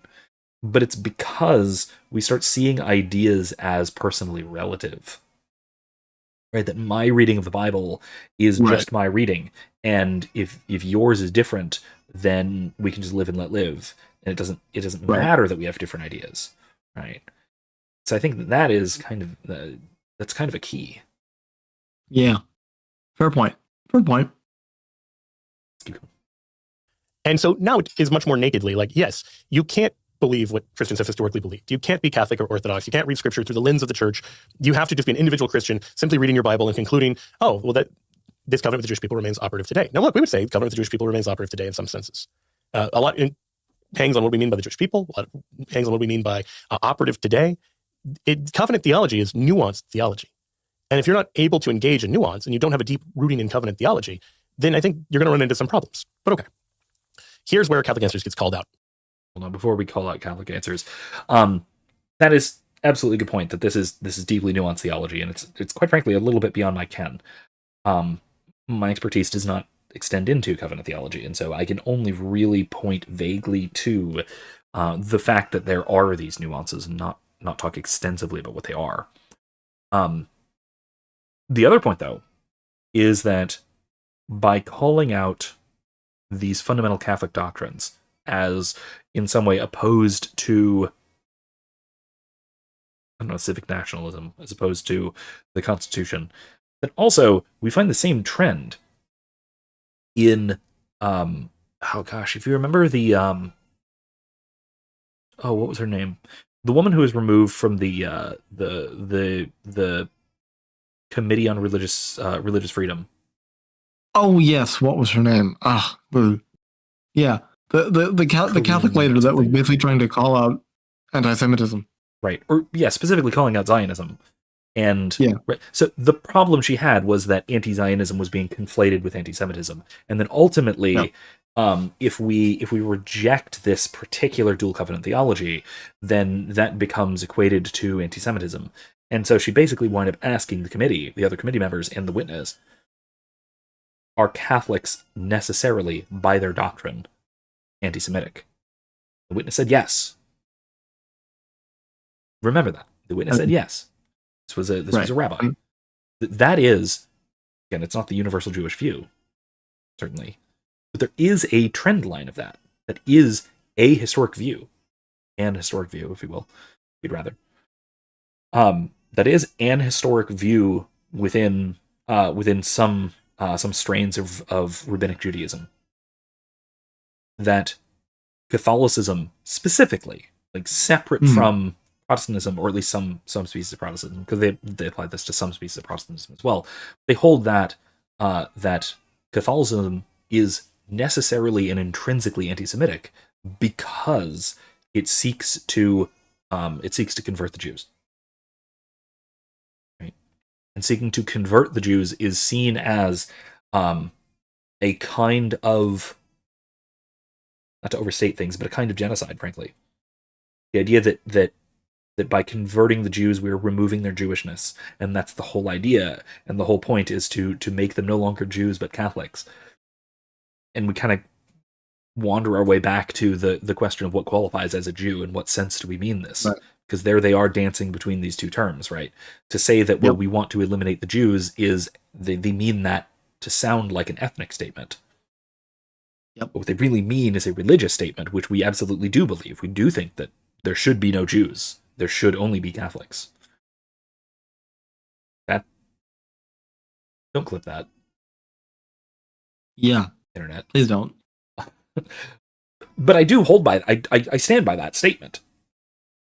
Just we have to be careful as to what those terms specifically mean. Yes. And when we have this slippery term, when we have an ambiguous term like Jew that could mean a bunch of different things, that can sound like a genocidal statement. But that's clearly not the intention. Right. And again, I would love to go into a tangent about one of my professor's views on the Merchant of Venice, but we don't have the time. I should read that again. I always liked it, but I only read it I didn't read it in high school. I read it while I was in high school. Oh, Carrie Pugine Bowler, thank you. Thanks, no thanks. That was the woman who was on the the council. There we go. Committee, not council. All right. Let's keep going. All right, yeah. The online assault on sola scriptura has been running for years through Catholic Answers. Running through. I laugh every time Ted Cruz's face pops up. I can't do it. Oh gosh, this was a well designed episode. Good one, Joe. Okay. Yeah. This is where things get hilarious. That they're specifically targeting Catholic Answers, which I don't remember if he brings this up or not, but other people have this idea that Catholic Answers is this like radical integralist, hyper-traditionalist, anti-Semitic organization, while it is also being accused of trads, of being like post-Vatican II modernist, like Jew-loving. Like, what is going on here? I love Catholic Answers because you can't neatly fit it into one theological camp. Sure, you can. You could fit it into Catholic. That's it. That's all it is. It's really that simple. Fair. But I mean, like, for goodness sakes, Trent Horn is a Jew, and depends what you mean. Oh god, sorry. Here we go again. But like, you're right. You're absolutely right. And like, okay, Catholic Answers. If you just look at the hosts, for example, right? Like their main group of people.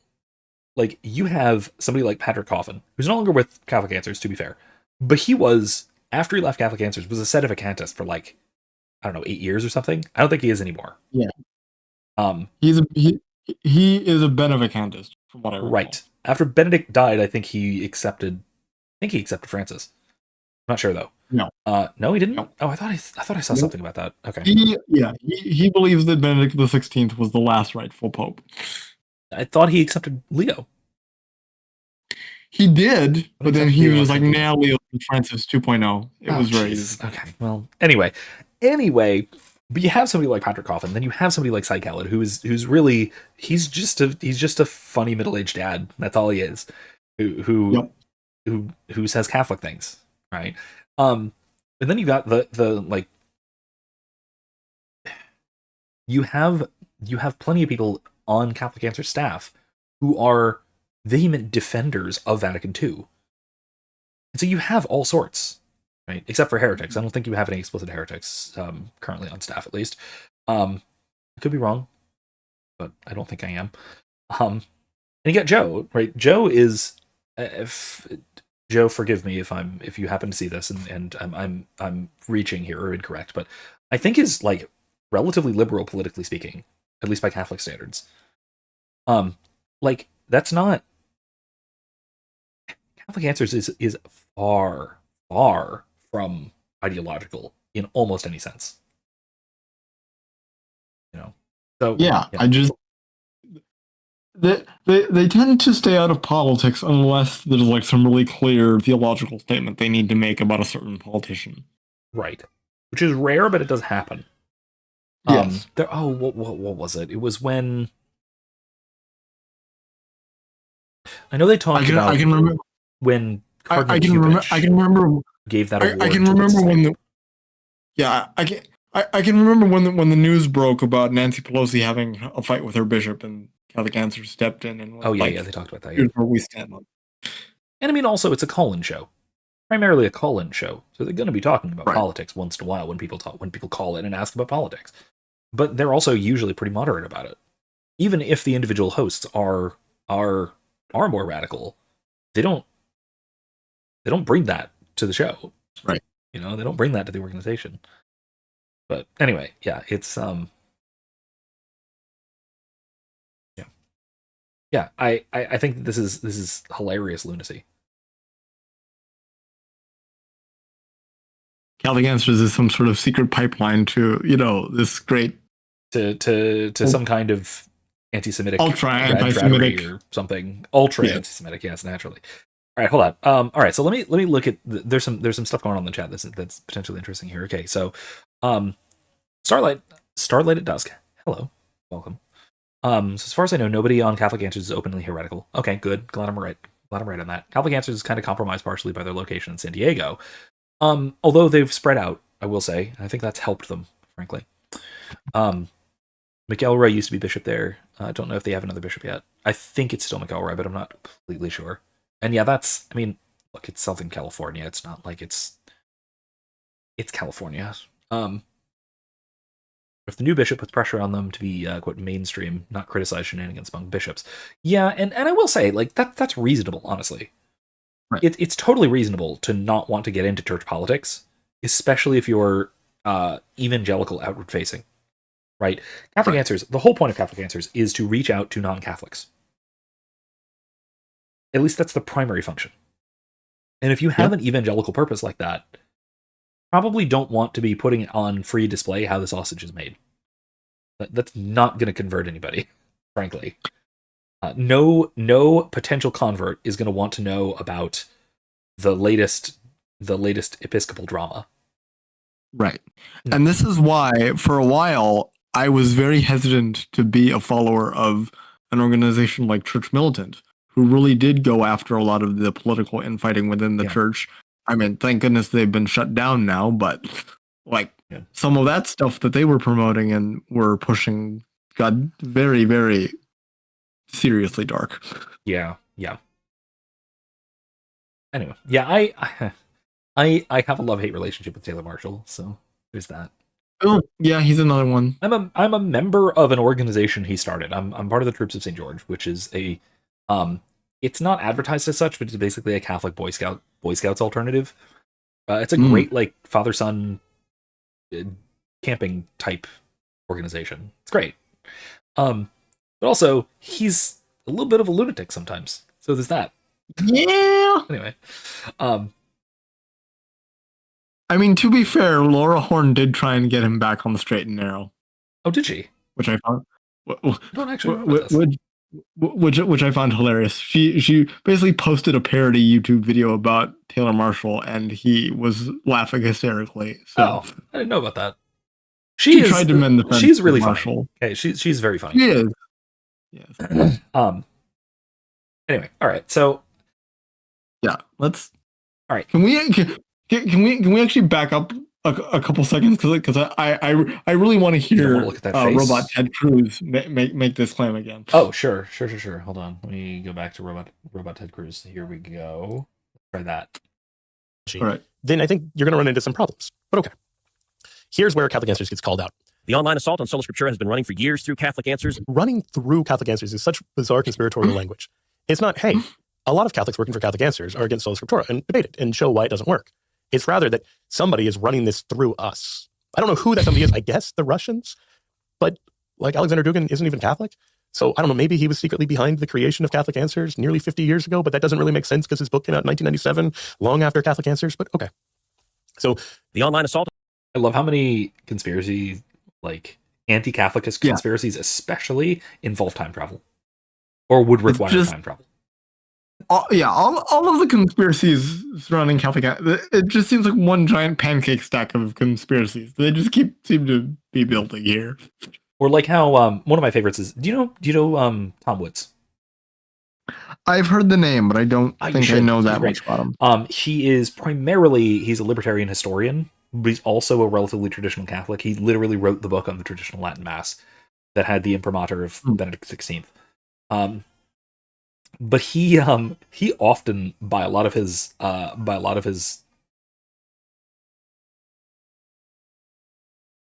more lunatic critics, is often accused of being being part of a Jesuit conspiracy for taking over the U.S. or something. I'll leave it to the Jesuits to be part of a Yeah. conspiracy for taking over the Yes. country. Yes. Even though he has never been a Jesuit, has never been to a Jesuit school, has never like associated with the Jesuits, and also the Jesuits are not as cool as you think they are. Like, sorry, I but will no. hold my I will hold my tongue about my real opinions on the Jesuits because now is not the time nor the Yeah, place. the only priest I know who was defrocked for heresy that I personally know was a Jesuit. There's that. He says as he takes a long sip of his drink ominously. I'm not saying who. That would be rude. But that is, in fact, the case. And yes, Charlotte Dust points out the very tenuous connection between the Russians and a Catholic organization. Yeah, because there's lots of Catholics in power in Russia. Clearly. Yeah, okay. Anyway. Since, because his book came out in 1997, long after Catholic Answers, but okay. So the online assault on Sola Scriptura has been running for years through Catholic Answers, YouTube debates, conversion testimonies, and TikTok content targeting young evangelical men specifically. The argument is always the same. Your reliance on personal Bible reading is epistemologically naive, historically ignorant, and intellectually embarrassing. You need the church. The church says the covenants with Israel are fulfilled, superseded in Christ. First of all, yes. This is okay.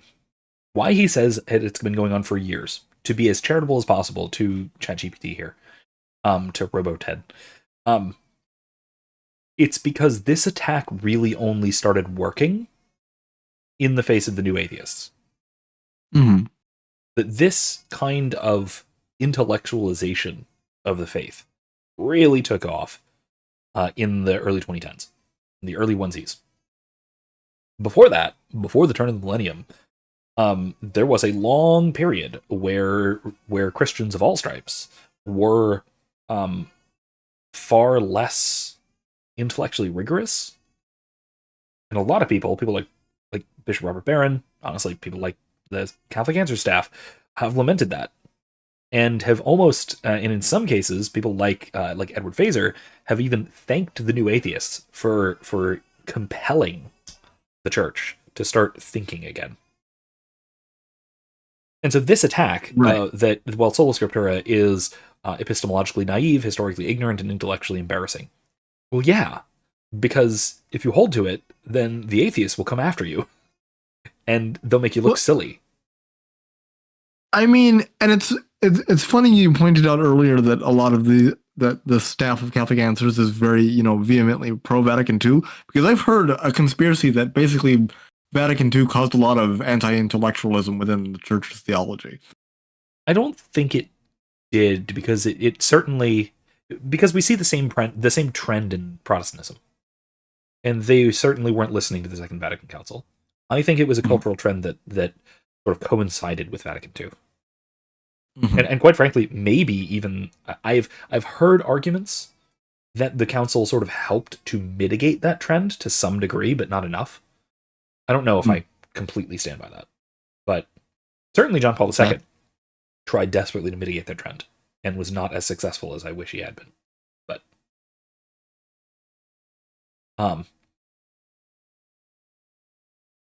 yeah, and I mean, to go beyond just Sola Scriptura, this is specifically talking about evangelical uses of Sola Scriptura. Right? They're talking about fundamentalism, right? Like fundamentalist evangelicalism, which, yeah, right, epistemologically naive, historically ignorant, and intellectually embarrassing. All of those absolutely qualify. Yeah, 100%. Yeah. There's a reason why Carl Keating, the founder of Catholic Answers, his first book was Catholicism and Fundamentalism, because that's who he was encountering, and that's what made him start Catholic Answers. So yeah, I mean, it was the Christian mainstream through the 80s and 90s into the 2000s, and that's why it was the target for the new atheists. It wasn't just because it was an easy target. I mean, it was, but that's not why they went after it. They went after it because that was prominent. So yeah, keep going.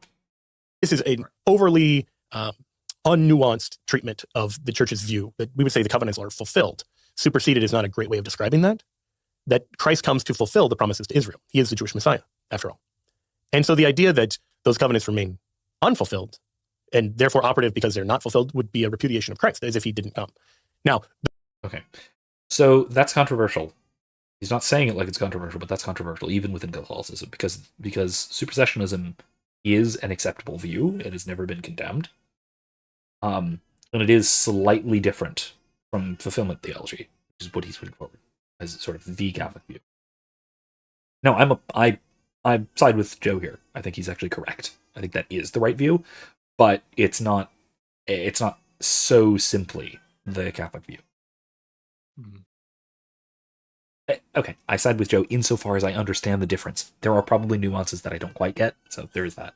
It's a caveat. But yeah.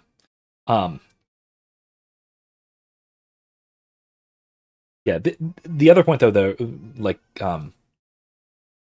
is that the last part that he said, that to say that the old covenant is still in effect, fully in the very same way that it was before Christ, is to basically deny Christ. That is an anti-Christ view. Ooh, speaking of anti-Christ views, did you see the statement? You probably didn't because you're not on Twitter, and that's probably for the best, but I'm going to torture you with it. Did you happen to see the statement from Benjamin Netanyahu today about how No? I don't think so. What did he say? Oh, that it's not enough to be just. It's not enough to be good. It's not enough to do the right thing. Because sometimes evil is more powerful. And it will win. And you cannot... and he said something specifically, and this was quoting... Oh, shoot, I forget. It was a 20th century historian, I forget who. But he was quoting him and saying basically that there's no real contest in power, in terms of power, between Jesus Christ and Genghis Khan. Yes. So, yeah, you beat me to it. Yeah. That. What? Yeah, exactly. Yeah. So, let us do evil, that good might come. You know what they say. No. No, the Bible explicitly rejects that. Well, no. You see, the New Testament explicitly condemns that. Remember, this was Netanyahu speaking, who is a comic book villain. Right. Yeah. It's not even that he's Jewish. There are plenty of Jews who think that that's absolutely absurd, and that what he just said was like comically mustache twirling evil, because it was like. If you have only the Pentateuch, if you have only the writings of Moses, you can definitely determine that what he just said was absolutely abjectly evil without much difficulty. Like, right, man. Anyway, that was quite something. Maybe on the re-edit of this, I'll put a clip in. If I put this out as a podcast, I'll put that in here because that was something.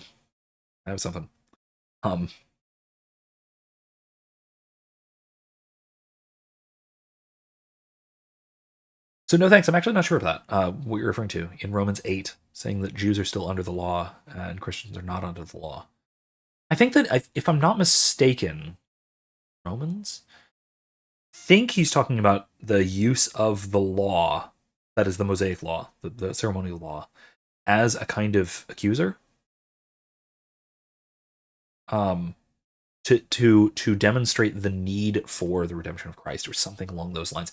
I'm not completely sure because I'm not 100%.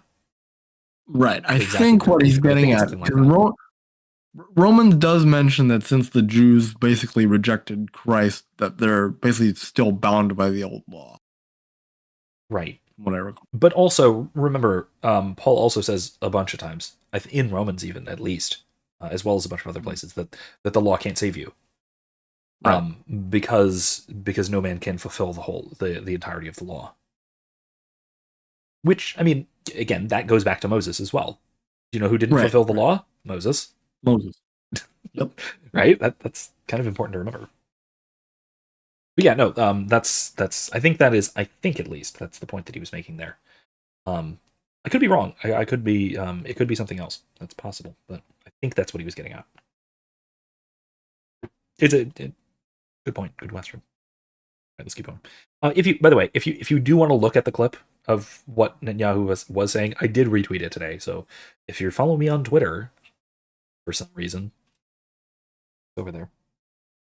those who don't know Christ, it isn't as if God has simply abandoned people with whom he's made covenants in the past. That's true whether we're talking about the Noahic covenant with the Gentiles or the Mosaic covenant with the Jewish people. So we don't go to the sort of extreme view of supersessionism, but there is a sense that, yes, the covenants are meant to prepare for the coming of Christ. And they did. And so to that extent, sure, like the covenant, like you're no longer required to keep kosher. That's true. By the way, this is where I was mentioning earlier that he does a much better job than I can of explaining covenant theology. So, Yep. Sorry to interrupt, Jeff. Go on. You're ethnically Jewish or Gentile, and that's really clearly just biblical. The pattern has been documented. Young men raised on the certainty that the Bible provides complete answers and counter arguments they cannot immediately rebut lose confidence in their evangelical framework and begin searching for more authoritative tradition. Well, look, God, that's so true, though. Like that is a serious problem that we the church, even including the Protestant church, the Protestant or separated brethren, that we have all been struggling with that for 20 years now. Like that's really rough. Because I mean, you know, going back to the early 21st century, you go to college, you get confronted by your atheist professor. They seem smarter than you because they are smarter than you, and you think, wait a minute, maybe I'm stupid. Maybe I shouldn't believe in this whole God thing. And then you become an atheist. You start sinning your ass off, and then you think that it's unforgivable, and you get stuck into it, and then you go to hell. Right? It's not fun for anybody. Maybe it's fun for Satan. That's it. I don't even think I went it's somewhere fun for dark Satan. with that. Jesus, what's wrong with me tonight? Anyway, You put something in your drink, Vince. I just finished my beer and I'm out of my coffee, so yeah. Maybe I That should have done that explains in the opposite order. Maybe so. Whatever. Anyway, alcoholize and then caffeinate. Yeah, that's how we do it. Anyway, sorry. Yeah, but no, that is that. To get back to my point, without being weird and morbid about it, yeah, that is actually a real problem, right? This idea that that intellectually unprepared Christians, whether Protestant or Catholic or whatever, are suddenly confronted with an intellectually serious critique, and then just sort of lose their faith. Yeah, that's a problem. Now, And this is why Mhm. I think Trent Horn has made a good point of this. This is why I think Catholics need to be able to defend all kinds of objections. They don't want to. They shouldn't be leaving the arguments for God up to Protestants like William Lane Craig and then coming along Right. and scooping them up and leading them into the church. No, we need to have good arguments for atheism against atheism too, not just arguments for Catholicism or Protestantism. Two things to say about that. First is the relevant thing, and then I have a tangent I want to go on. Very brief, short tangent. I promise it's after 11. I won't go too long, but the relevant part. I like kind of that.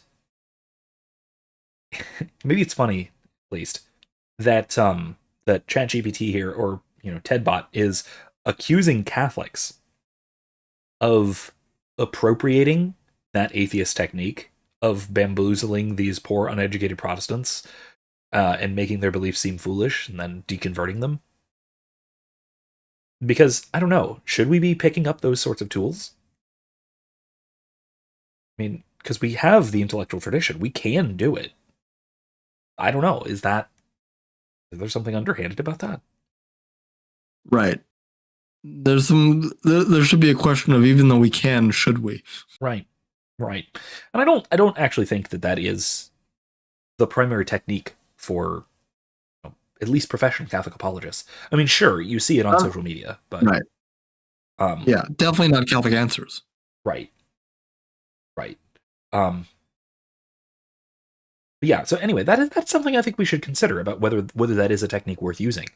And I'm not necessarily saying it isn't, because maybe that'll lead some people to Christ, and maybe that'll lead some people to the church. So maybe, but it does feel underhanded to some degree. Anyway, the other thing I wanted to bring up, I forget if it was Shameless Popery or if it was Council of Trent, but one of them just did an episode about whether William Lane Craig is really an atheist. That was Trent. Was it? It was such okay. good. Okay. That was Trent. It was so good. That's I lean towards yes. Maybe just for old time's sake, when I would argue with my theistic personalist Protestant friends. Anyway, I do have a recent podcast episode that gets into that question in particular, wherein I suggested that, well, wait a minute, hold on, if Mormons are atheists, then maybe so is William Lane Craig for similar reasons. Anyway.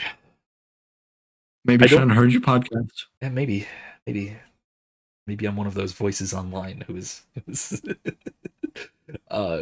making annoying and radical claims. That's possible. See, that's the thing. I make annoying and radical claims all the time. I just don't necessarily believe them. I throw them out there as hypotheses. See, and that's the worst kind of person. If you're going to make radical claims, at least believe your radical claims. Well, that's the thing. I don't know if they're true or not. Part of the process of figuring out if these radical claims are in fact correct is throwing them out there and seeing if they work. You know? And look, I'm willing to entertain the possibility that William Lane Craig is an atheist. Okay? I'm open to that possibility. Mm-hmm. But I don't think it's probably true. I think it's probably wrong. I think that's probably wrong. Right, because as Trent pointed out, I mean, why would he spend his life debating all these atheists if he was secretly? Yeah, and also, I mean, I also don't think Mormons are atheists. I think so. No. There is that. To go to back to the discussion that Joe was having with Matt Fradd a few weeks ago. I will say, I think that they are. Yeah, they're polytheists. Well, they're henotheists, strictly speaking. Oh, true. They believe in a bunch of gods, but worship one. Right. Gods, lowercase g, small g, gods. Hoi theoi. No, not hoi theoi, just theoi. Use the Greek. Now I know we read this somewhere a while ago, but is Middle Earth technically henotheistic? No, not at all. Because there is a categorical difference in kind between Eru Luvatar and the Valar.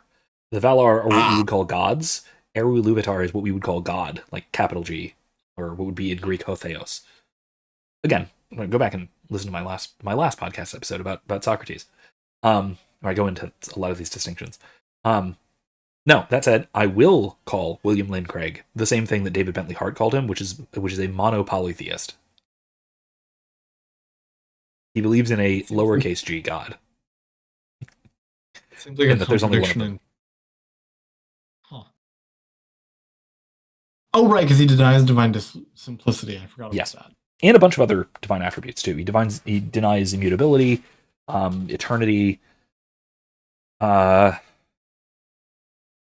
trying to think if there are others that he explicitly denies, but I know there's at least those three that he explicitly denies. Well, deny immutability and eternity. Those fit together. Yeah. You can't have one without the other. So yeah, no. You can try. I know people have tried, but it's really hard. Sounds like a headache. Yeah. There are people who hold to immutability but not eternity, and there are some people who hold to eternity but not immutability, which that one's a weird mystery to me. Yeah, how... That's a contradiction.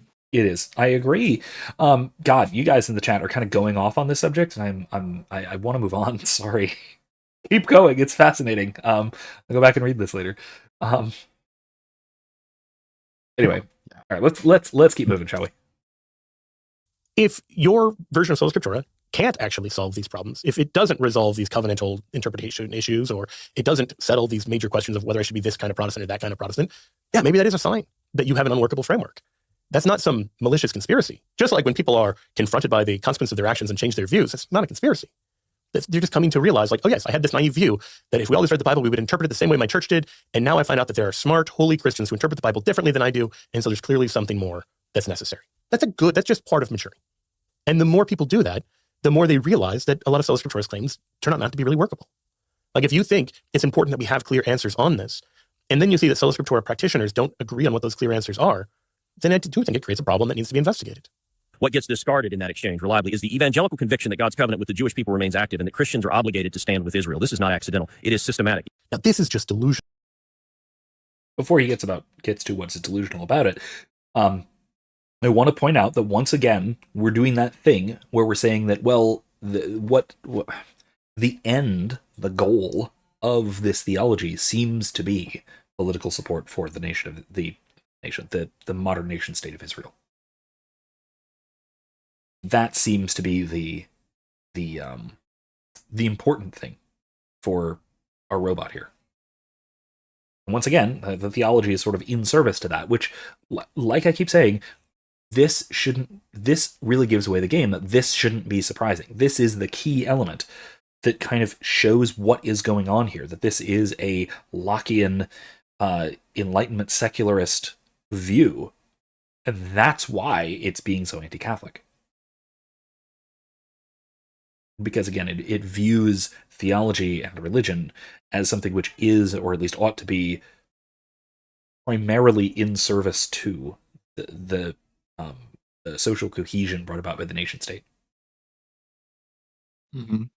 Anyway, again, we've talked about this before, but here it is again. I felt like I needed to bring it up. So let's see what's delusional about it, shall we?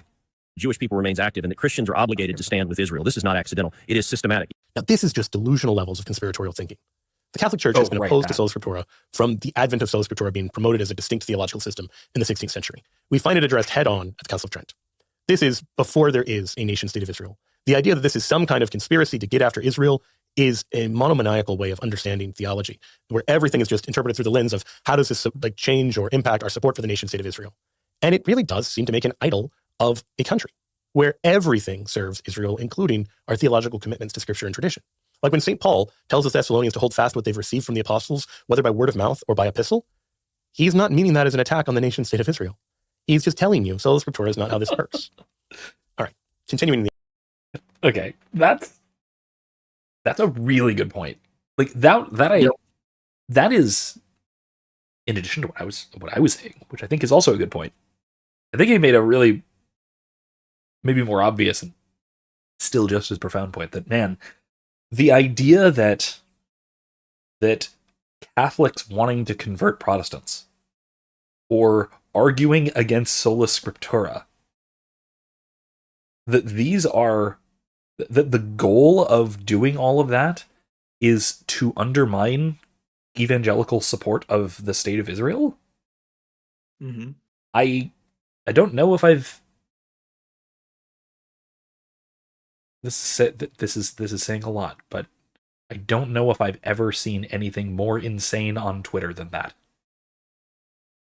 And Twitter's a hell of a place. I know, that's why I left. Yes, understandable. Don't blame you. I did too, but I thought maybe it got better.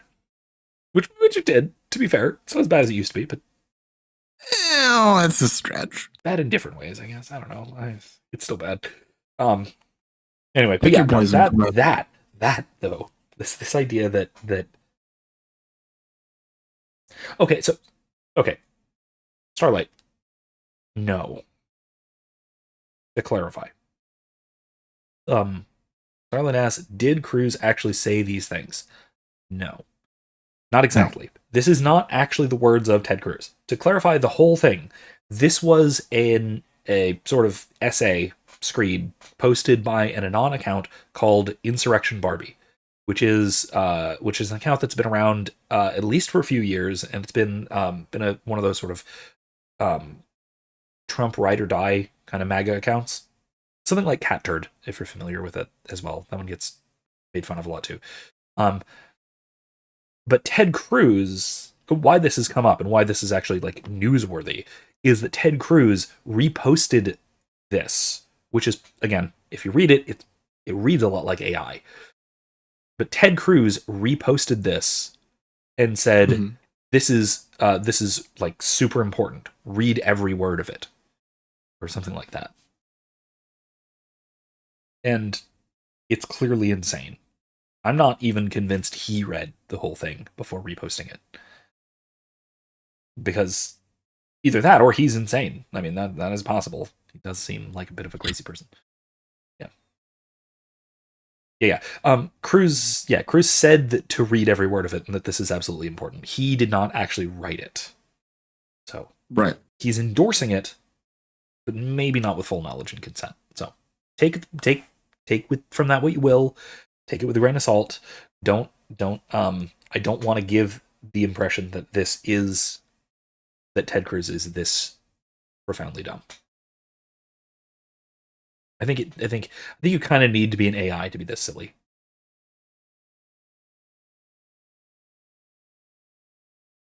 Anyway. maybe evangelicals should date their calendar in 1948. I mean, don't put it past them. I mean, another common Twitter and YouTube account that I've been that has been really all on top of this lately is Shoe on Head. You know Shoe on Head? Adam, do you know Shoe on Head? I do not know Sean Head. Oh my gosh, she's a YouTuber primarily, dating back to like she's been doing stuff since like 2014 or something like that. She started with like Gamergate, and then got into like anti-feminism and some of that, and she's also a little bit of like a democratic socialist, but is still kind of pretty okay on other political stuff. Anyway, she's actually reasonably moderate, but she's been pointing out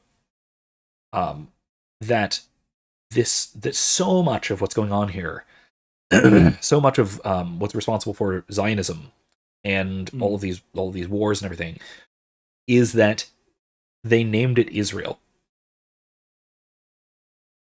So they gave it the name Israel, and that's what pulled the wool over the eyes of so many of these evangelicals.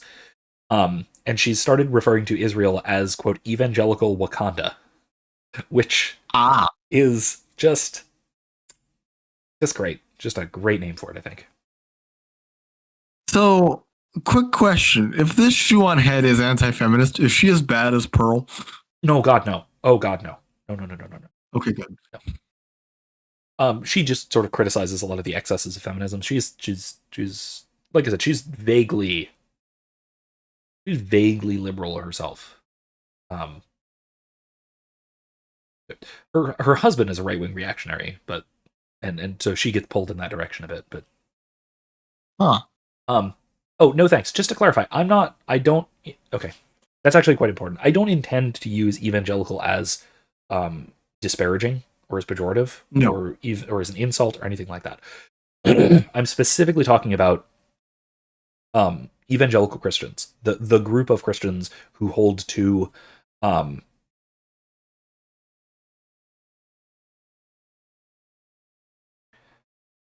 a certain type of sola scriptura biblical literalism, which also tend towards something like dispensationalism. When I say evangelicals, I understand that not all evangelicals are dispensationalists. It's just that it is common among evangelicals.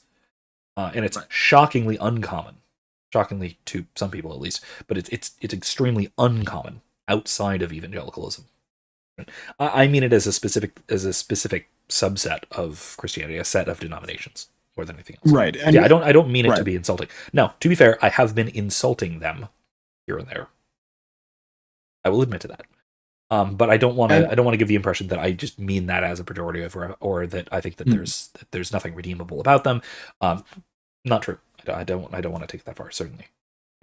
Right, and also to be fair, Joe has made similar sentiments that when he makes a video or makes a rebuttal against some of these claims, he understands that not all evangelicals fall within the same category. He's just trying to reach the common denominator. Right, exactly. And even the joke about evangelical Wakanda, it's not the evangelical thing that is doing the funny there. It's the Wakanda bit, right? It is this idea that there is this mythological land, this mythological country that a certain group of people take to be like super significant to their culture.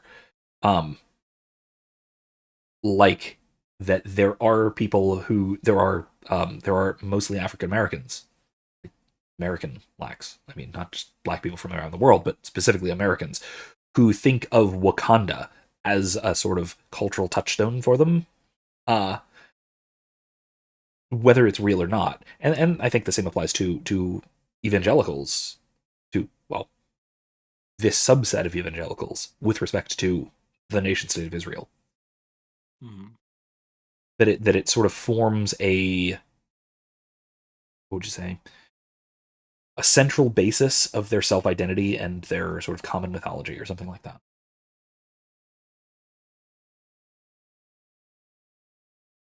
Yeah, actually, sorry, like, good point. Evangelical is what the original Lutherans called themselves as well. So again, it's not a term of disparagement. There are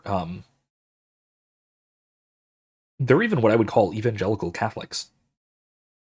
Um, Now they don't hold to the same heretical beliefs as what we would call evangelicals, because they are still doctrinal Catholics. It's just that certain mendicant orders, right? I would call evangelical specifically. Like, frankly, like the Franciscans would call something like evangelical Catholics, Mm-hmm. just with their specific vows and their specific outlook and things like that.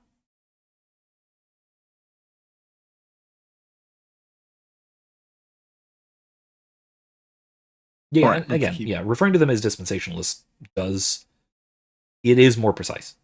Um, but but one, um, evangelical is easier to say, but then more importantly, more fundamentally than that, um, that the original essay up here is attempting to tie dispensationalism in with evangelical theology, trying to make it into a sort of essential aspect of evangelical theology, which, to be fair, it's not.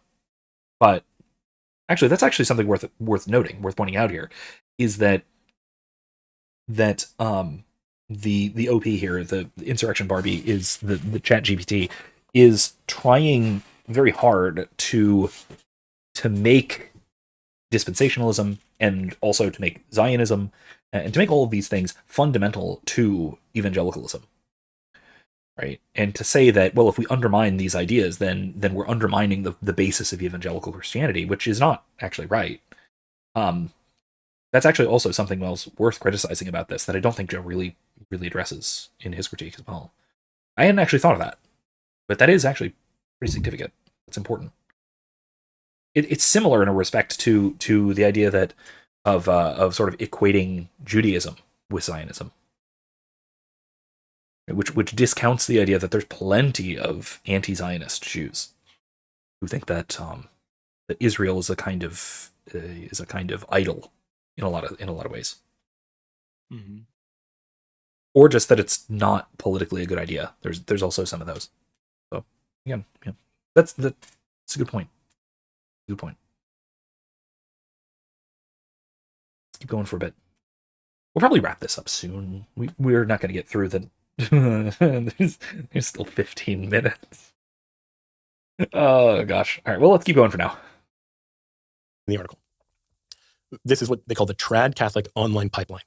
Beneath the major figures runs a sprawling ecosystem of Catholic and Orthodox content creators who have been running the theological attack for years. Catholic Answers, YouTube debates, conversion testimony videos. This ecosystem specifically targets young evangelical men by attacking sola scriptura, arguing the Protestant Reformation was a civilizational error, and presenting intellectual seriousness as synonymous with the path to Rome or Constantinople. Well, yes.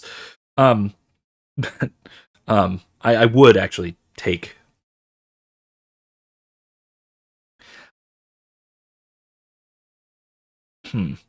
I'd hesitate about the last part, intellectual seriousness being a pathway to Rome or Constantinople, not just because I think that Orthodox are far less intellectually serious than Catholics tend to be. Not disparagingly, I don't mean that as an insult to Orthodox, to our Eastern brethren. But I also tend to think that Eastern Catholics are far less rigorous than Latin Catholics. I just think that it's a temperamental difference. But more fundamentally, I do think that there are. Oh, yeah, go ahead if you want to comment on that.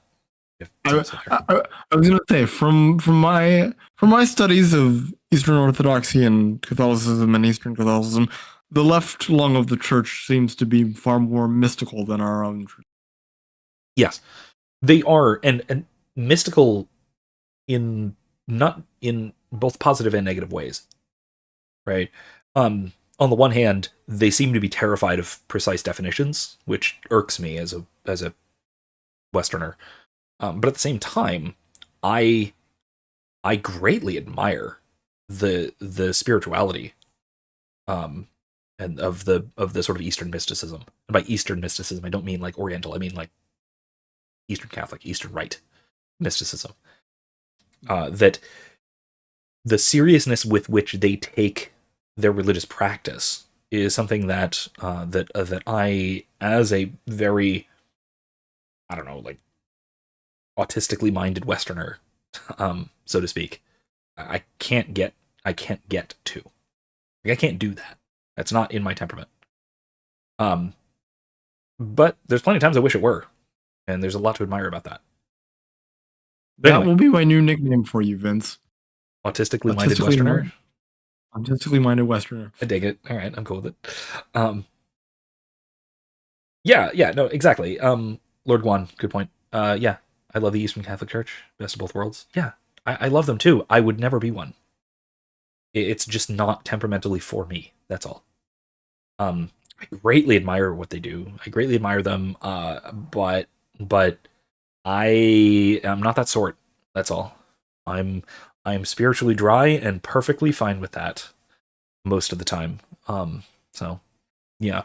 The other part though is the fact that yeah, no, there absolutely are intellectually rigorous Protestants. We were talking about William Lane Craig, and even though I do think he gets some things seriously wrong, you cannot possibly say that he is not intellectually rigorous. There's no way. Right.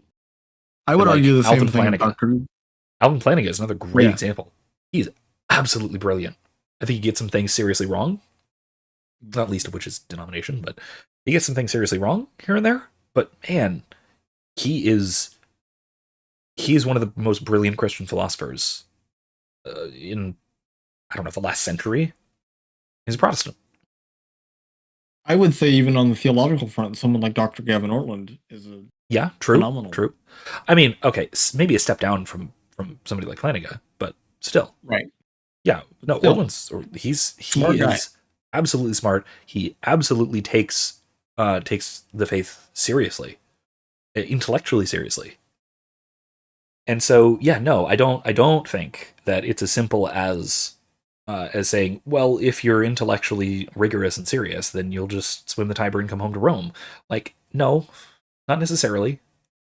I mean, C.S. Lewis, for goodness sake. Yeah. I mean, to be fair, that was more of a personal, and that was for more personal and nationalistic reasons that he didn't become Catholic, but it's for another time. Yeah, anyway. Look, Lord Juan, I know. Look, you're trying to convince me to come and be all spiritual and stuff. It's just not. I just don't have it in me. Look, it's not who I am. I can't do that sort of thing. It makes me. I mean, they could probably. They could probably convince me. I have a much more mystical temperament. Yeah. So, and again, like I'm I said, open to- it's really a temperamental thing or a cultural thing, maybe. I'm just a philosopher at heart. If anything, if I were to join any kind of religious order as a layperson, obviously, it'd be a Dominican. It'd be the Dominicans. oh, absolutely. I can Yeah. definitely see you as a Dominican. Oh yeah. I mean, to be fair, I attend and teach at a Benedictine university, so I have an admiration for Benedictine practice and spirituality, but I lean a lot more Dominican. By the I'm way, too fiery to be. by the way, too fiery to be either a Benedictine or Dominican. I'm definitely an Augustinian. yeah, I get that. I get that. I'm not. I'm too chill to be Augustinian. Or too chill. At least for the most part. Hold on. Isn't what rare? Hold on. I need to. What do you mean? Isn't that rare? To find an intellectually rigorous Protestant. I mean, no, I don't think so. It's just that It's less common, but it's becoming more common now, I think. with the it's rise no of- more rare than finding an intellectually rigorous Catholic. It's just that these gotta know days, where at to look. least. Well, yeah. It's that cultural Protestants and cultural Catholics act very differently. Cultural Catholics tend to just abandon everything that actually makes them Catholic, but keep the title. Cultural Protestants tend to keep up with the rituals and the sensationality of it, the feels of it, but abandon the seriousness. So, yeah, you can find plenty of intellectually unserious Catholics, both in a bad way, right? People who just don't take the faith seriously at all, but also in a good way. Grandma who goes to church every Sunday, but has no idea what the Nicene Creed means. She just believes every word of it. Right? That you can find plenty of those.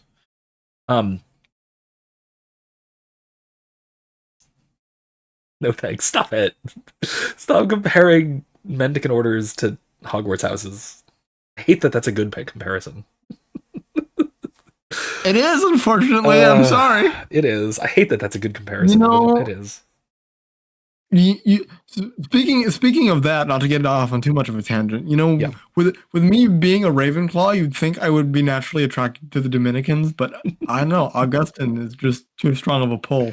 With me being a Ravenclaw, I am attracted to the Dominicans, so that's fair. You got me. You got me. Yeah, no thanks. That is I haven't I've how dare you say something so controversial yet so true. Yes. Anyway, all right, let's go a little bit further. We're probably gonna have to wrap soon, but let's keep going for a bit.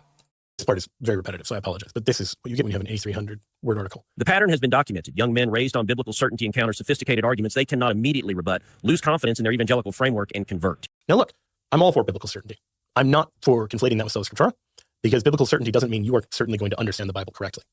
If you look at the Bible itself, think of the number of times Jesus says something and his crowds misunderstand.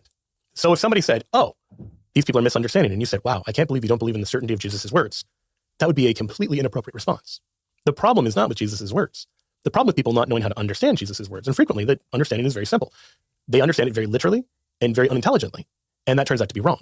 Jesus says, destroy this temple, and in 3 days I'll rebuild it. The temple he's speaking of is his body. Even today, you have evangelicals who think there's meant to be a third temple built in Jerusalem. The third temple is Jesus' body. John 2 says this explicitly. The prophecies made at the last chapters of Ezekiel about living water flowing from the side of the temple, they're fulfilled in Christ when his side is pierced and water flows out. He is the temple. There's not some third building. This was a very basic mistake people made in John 2, and a very basic mistake you see evangelicals making today. And I highlight this because this is called out. But that's not a problem with Jesus. That's not a problem with the Bible. That's a problem with misunderstanding the words of Jesus and misunderstanding the Bible. What is observed but rarely stated is that these conversions reliably produce men who no longer share the conviction that God's covenant with the Jewish people remains operative. They have traded one foundation for another, and the new foundation does not include Genesis 12:3. And that's just not true. The new foundation has a better understanding of Genesis 12:3, which, despite the way Insurrection Barbie and others present it, doesn't say anything about supporting Israel, because the words are addressed to Abraham. Now, the Lord said, Abraham. Yeah, I'm pretty sure our Bibles do, in fact, include Genesis 12:3. I'd have to check, but I'm pretty sure it's in there. I just read it a couple months ago. It's in there. Hey, cool, nice. Yeah. Okay, being a little flippant, but this is actually one of those common things that you find in coming from people who hold very strongly to sola scriptura, is when you disagree with their interpretation, they think that you are rejecting the text. And it's maybe a libertarian analogy, if you will. It's like somebody who thinks that because I think that public schools should be abolished, for example, they think that they think that means that I want people to be uneducated, or I think that children shouldn't learn things, which is the opposite of true. I think that this way of doing things is the wrong way to approach the matter, but I think the matter should be approached. Similarly, I think that the interpretation of Genesis 3 as a blessing, or Genesis 12, sorry, as a blessing for the 20th century nation state of called Israel. I think that is a gross misinterpretation of what Genesis is saying, not that I reject what Genesis says. Anyway, I find this to be a really common,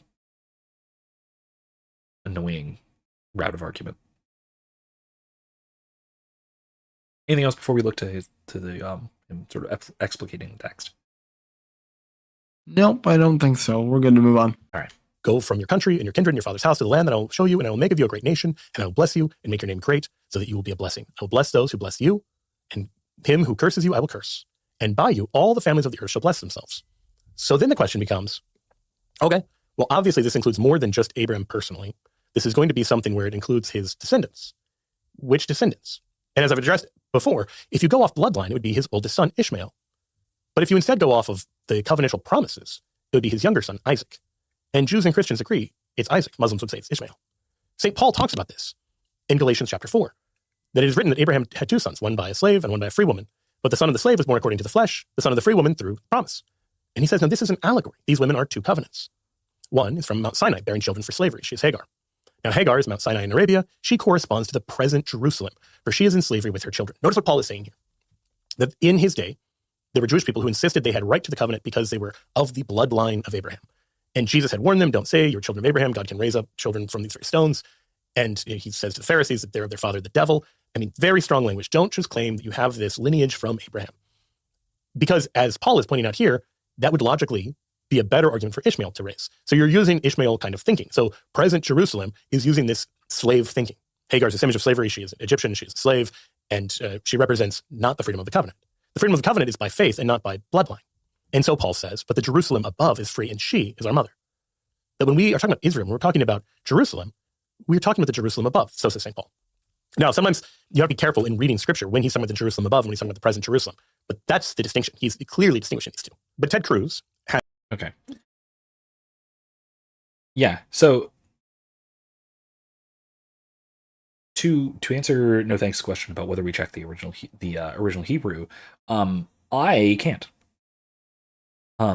That's actually quite important. Like, first of all, I don't think you need to be able to understand the original languages to understand the text. If it's a good translation, it's a good enough translation, and that will give you the correct idea.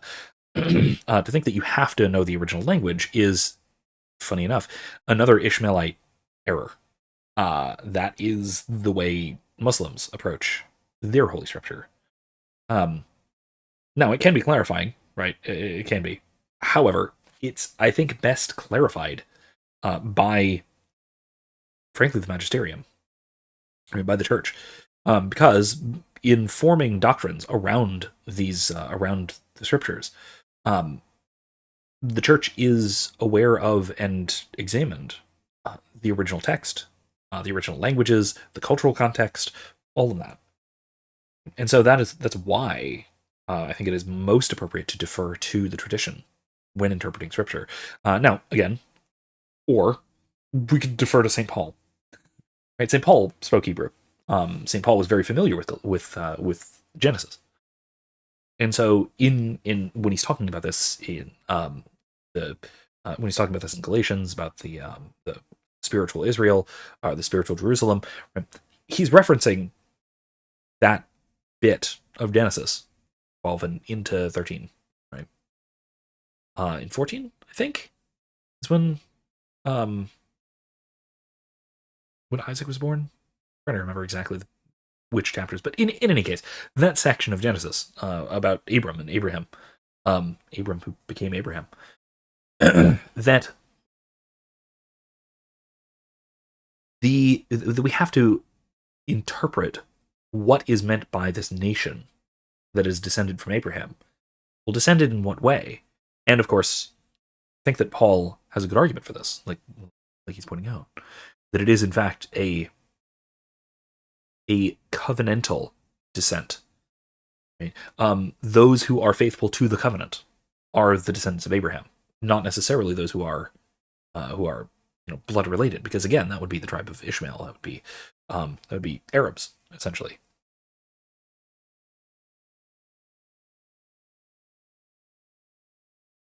Anyway, am I rambling, or what do you think? Back in there? I think, yeah, I think you kind of made your point. I don't really have much to say here toward the end, so. All right, let's get through his last little section here, or this section here about the sort of spiritual Israel, and then probably wrap shortly. Let's see what we're doing. Has no understanding of this, and he's very clear about this. He says, "Oh well, when the Bible says Israel, it means Israel," and he makes fun of Tucker Carlson for not accepting that view. Dave DeCamp had a very memorable response where he said, "If I name my son Jesus, would you worship him as God because he has the same name as Jesus from the Bible?" And here's the thing. Here's why this response works, in my view, as a good answer. Because if you actually read scripture, and it's very clear from Ted Cruz's interview with Tucker Carlson, he couldn't even name where these promises were made, like what book of the Bible. He couldn't even narrow it down to the book. He just knows somewhere it says something about blessing Israel. If you read the actual history of the Old Testament, you'll see that in 1 Kings 12, the United Kingdom is divided. The 10 northern tribes separate and form what they call the Kingdom of Israel. And the 2 southern tribes become known as Judah. Now, think about everything Ted Cruz has said. Think about everything Insurrection Barbie has said. You've got a country occupying part of the Holy Land, calling itself Israel. Flash back to that time. Who would you be obliged to support? When it says, Genesis 12, that we're to bless those, God will bless those who bless you and curse those who curse you. Who is the you? Is it Israel or is it Judah? Israel's the one called Israel. I mean, Israel's Israel, right? That's Ted's whole argument. But no. The northern tribes are the faithless ones. The remnant in the south are the ones who've preserved the faith. And so 1 Kings 12 says, so Israel has been in rebellion against the house of David to this day. And it stresses there were none that followed the house of David, but the tribe of Judah only. Later, the northern tribes, Israel, will form a new capital, Samaria, while the southern tribes of Judah will continue to have Jerusalem as their capital. So you can actually see that on the map. The same thing happens, meaning you get these points in history where you have a fork in the road. And the fact that one group may not be faithful but still calls themselves Israel doesn't mean they're automatically the right one, the one we have to support. St. Paul in Romans 11 talks about it like this. He compares it to an olive tree. And he says, if the root is holy, so are the branches. But if some of the branches were broken off, now I should note here, he's talking to the Gentiles. And he's talking about those Jews who were faithless, who refused to accept the Jewish Messiah, Jesus, when he came. He said, if some of those branches were broken off and you, a wild olive shoot, were grafted in their place to share the richness of the olive tree, do not boast over the branches. If you do boast, remember that it is not you that support the root, but the root that supports you. And this is one of the clearest descriptions of what's happening. That God doesn't, sometimes the people who don't believe in dispensationalists are accused of replacement theology. And that is a complete misunderstanding. God remains faithful to his people. But there are times that parties to the covenant break off. We saw that in 1 Kings. You have the northern tribes that break off. They eventually become Samaritans. They don't just continue to receive all the covenant blessings and promises of the covenant because they stop holding to the faith in the covenant. Now, if Ted Cruz and Insurrection Barbie were right, this is just an unconditional covenant, then you would think every bloodline descendant would hold to it. But that isn't what happens at all. It's possible for branches to be broken off. St. Paul could not be clearer about this point. And so those who are faithless then and now break off from the covenant promises. In the Old Testament as well as in the New Testament, the righteous live by faith. That's not some New Testament invention. That is from the Old Testament. So those who don't live by faith are broken off from the covenant. Those faithful Gentiles are grafted in. They become co-heirs of the promises of Christ. This is all very explicit. That's not abandoning one people for a new people. Imagine if you have a family. This is a long metaphor he's going to use, but I think he made the point. I think this is a good enough place to wrap this. But I think again, this is where he distinguishes, where he sort of sets aside the accusation of so-called replacement theology, right? Because again, if we're careful about what Israel refers to, then it refers to those who are faithful to the covenant, and the covenant is in continuity with the covenant of David, of Moses, of Abraham, of Noah, of Adam. And of course, the new covenant is just the continuation and the fulfillment, again, that the word fulfillment of each of those, which culminates in the covenant between God and his people, the very same people in Christ, right? And so when St. Paul talks about the native branches that fall away, those are not the Jews, not the blood descendants of Abraham, not the Jewish people. No, it's those who were ethnically Jewish who reject the covenant of Christ. That's different. There are plenty of the Jews are still part of that original covenant, that original family, that original olive tree, so to speak, metaphorically. And then the Gentiles, those who are not descendant of Abraham, become part of Israel through that covenant. So it's that some, like he was talking about, the kingdom of Israel, right? The Samaritans break away. Right? Break away from the covenant of God. That's what he's getting at. Right? And that is, I think, a good distinction to make. And I really love David Camp's little what if I called my son Jesus? Right? Would you fall on your face and worship him? Well, no. It's some guy. It's not God.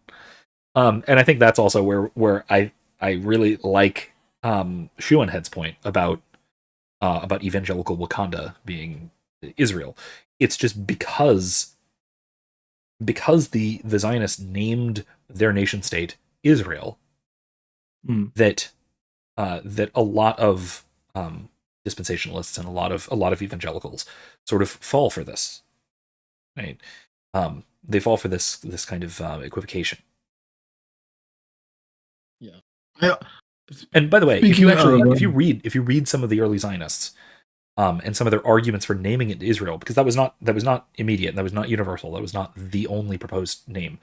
If you read some of their arguments for it, a lot of them did promote the name Israel so that it could garner Christian support. Anyway, sorry, cut you off. Go ahead. I was gonna say in lieu of the whole Tucker Carlson discussion, I did love Lutheran Satire's parody of Ted Cruz's conversation with Tucker Carlson. That was hilarious. Oh yeah, that's right. Lutheran satire is always good. Again, despite denominational differences, they're quite clever and they're very funny. So, yeah. But anyway, I'll leave you guys with that. It is close to midnight here, and I know we didn't get through the whole thing, but I didn't expect to. So we got through more than I was expecting. So that's good. Anyway, thanks for joining me. Where can the wonderful people find you? First of all, find me. Yes, you can find me at my blog, incarnationalinkwell.substack.com. I recently wrote a post on my thoughts on the now Oscar-winning film K-pop Demon Hunters. So if you I did not read that yet. That film and would love kind of a theological deep dive, very appropriate for Lent, please do so. I think. All right, I plan to, certainly, and I hope you guys listening do too. You can find me right here. You can also, notably, you can find this as well as some other things also on audio version on Spotify.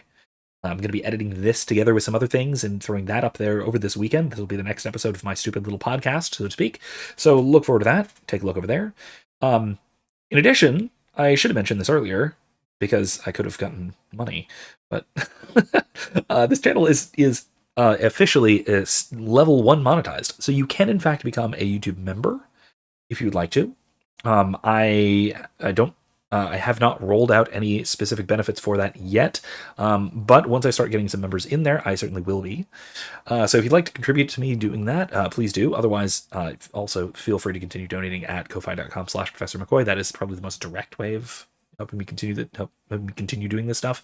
In addition to that, keep an eye out for, I've got another video coming out as well, which I mentioned a couple of times throughout this live stream. It's about religious persecution in Star Wars, using some of the same frameworks and terminology that we've been talking about here. So check that out. That's forthcoming in the next day or two. Find me on Spotify. Join the Discord if you haven't.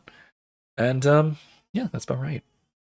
So I want to do a part 2 on this discussion, so that I can dig into my own experiences of anti-Catholicism and traumatize you with more horror stories. So. Yes, I think we should do. Maybe at some point we will. I'll bring you on together with Philip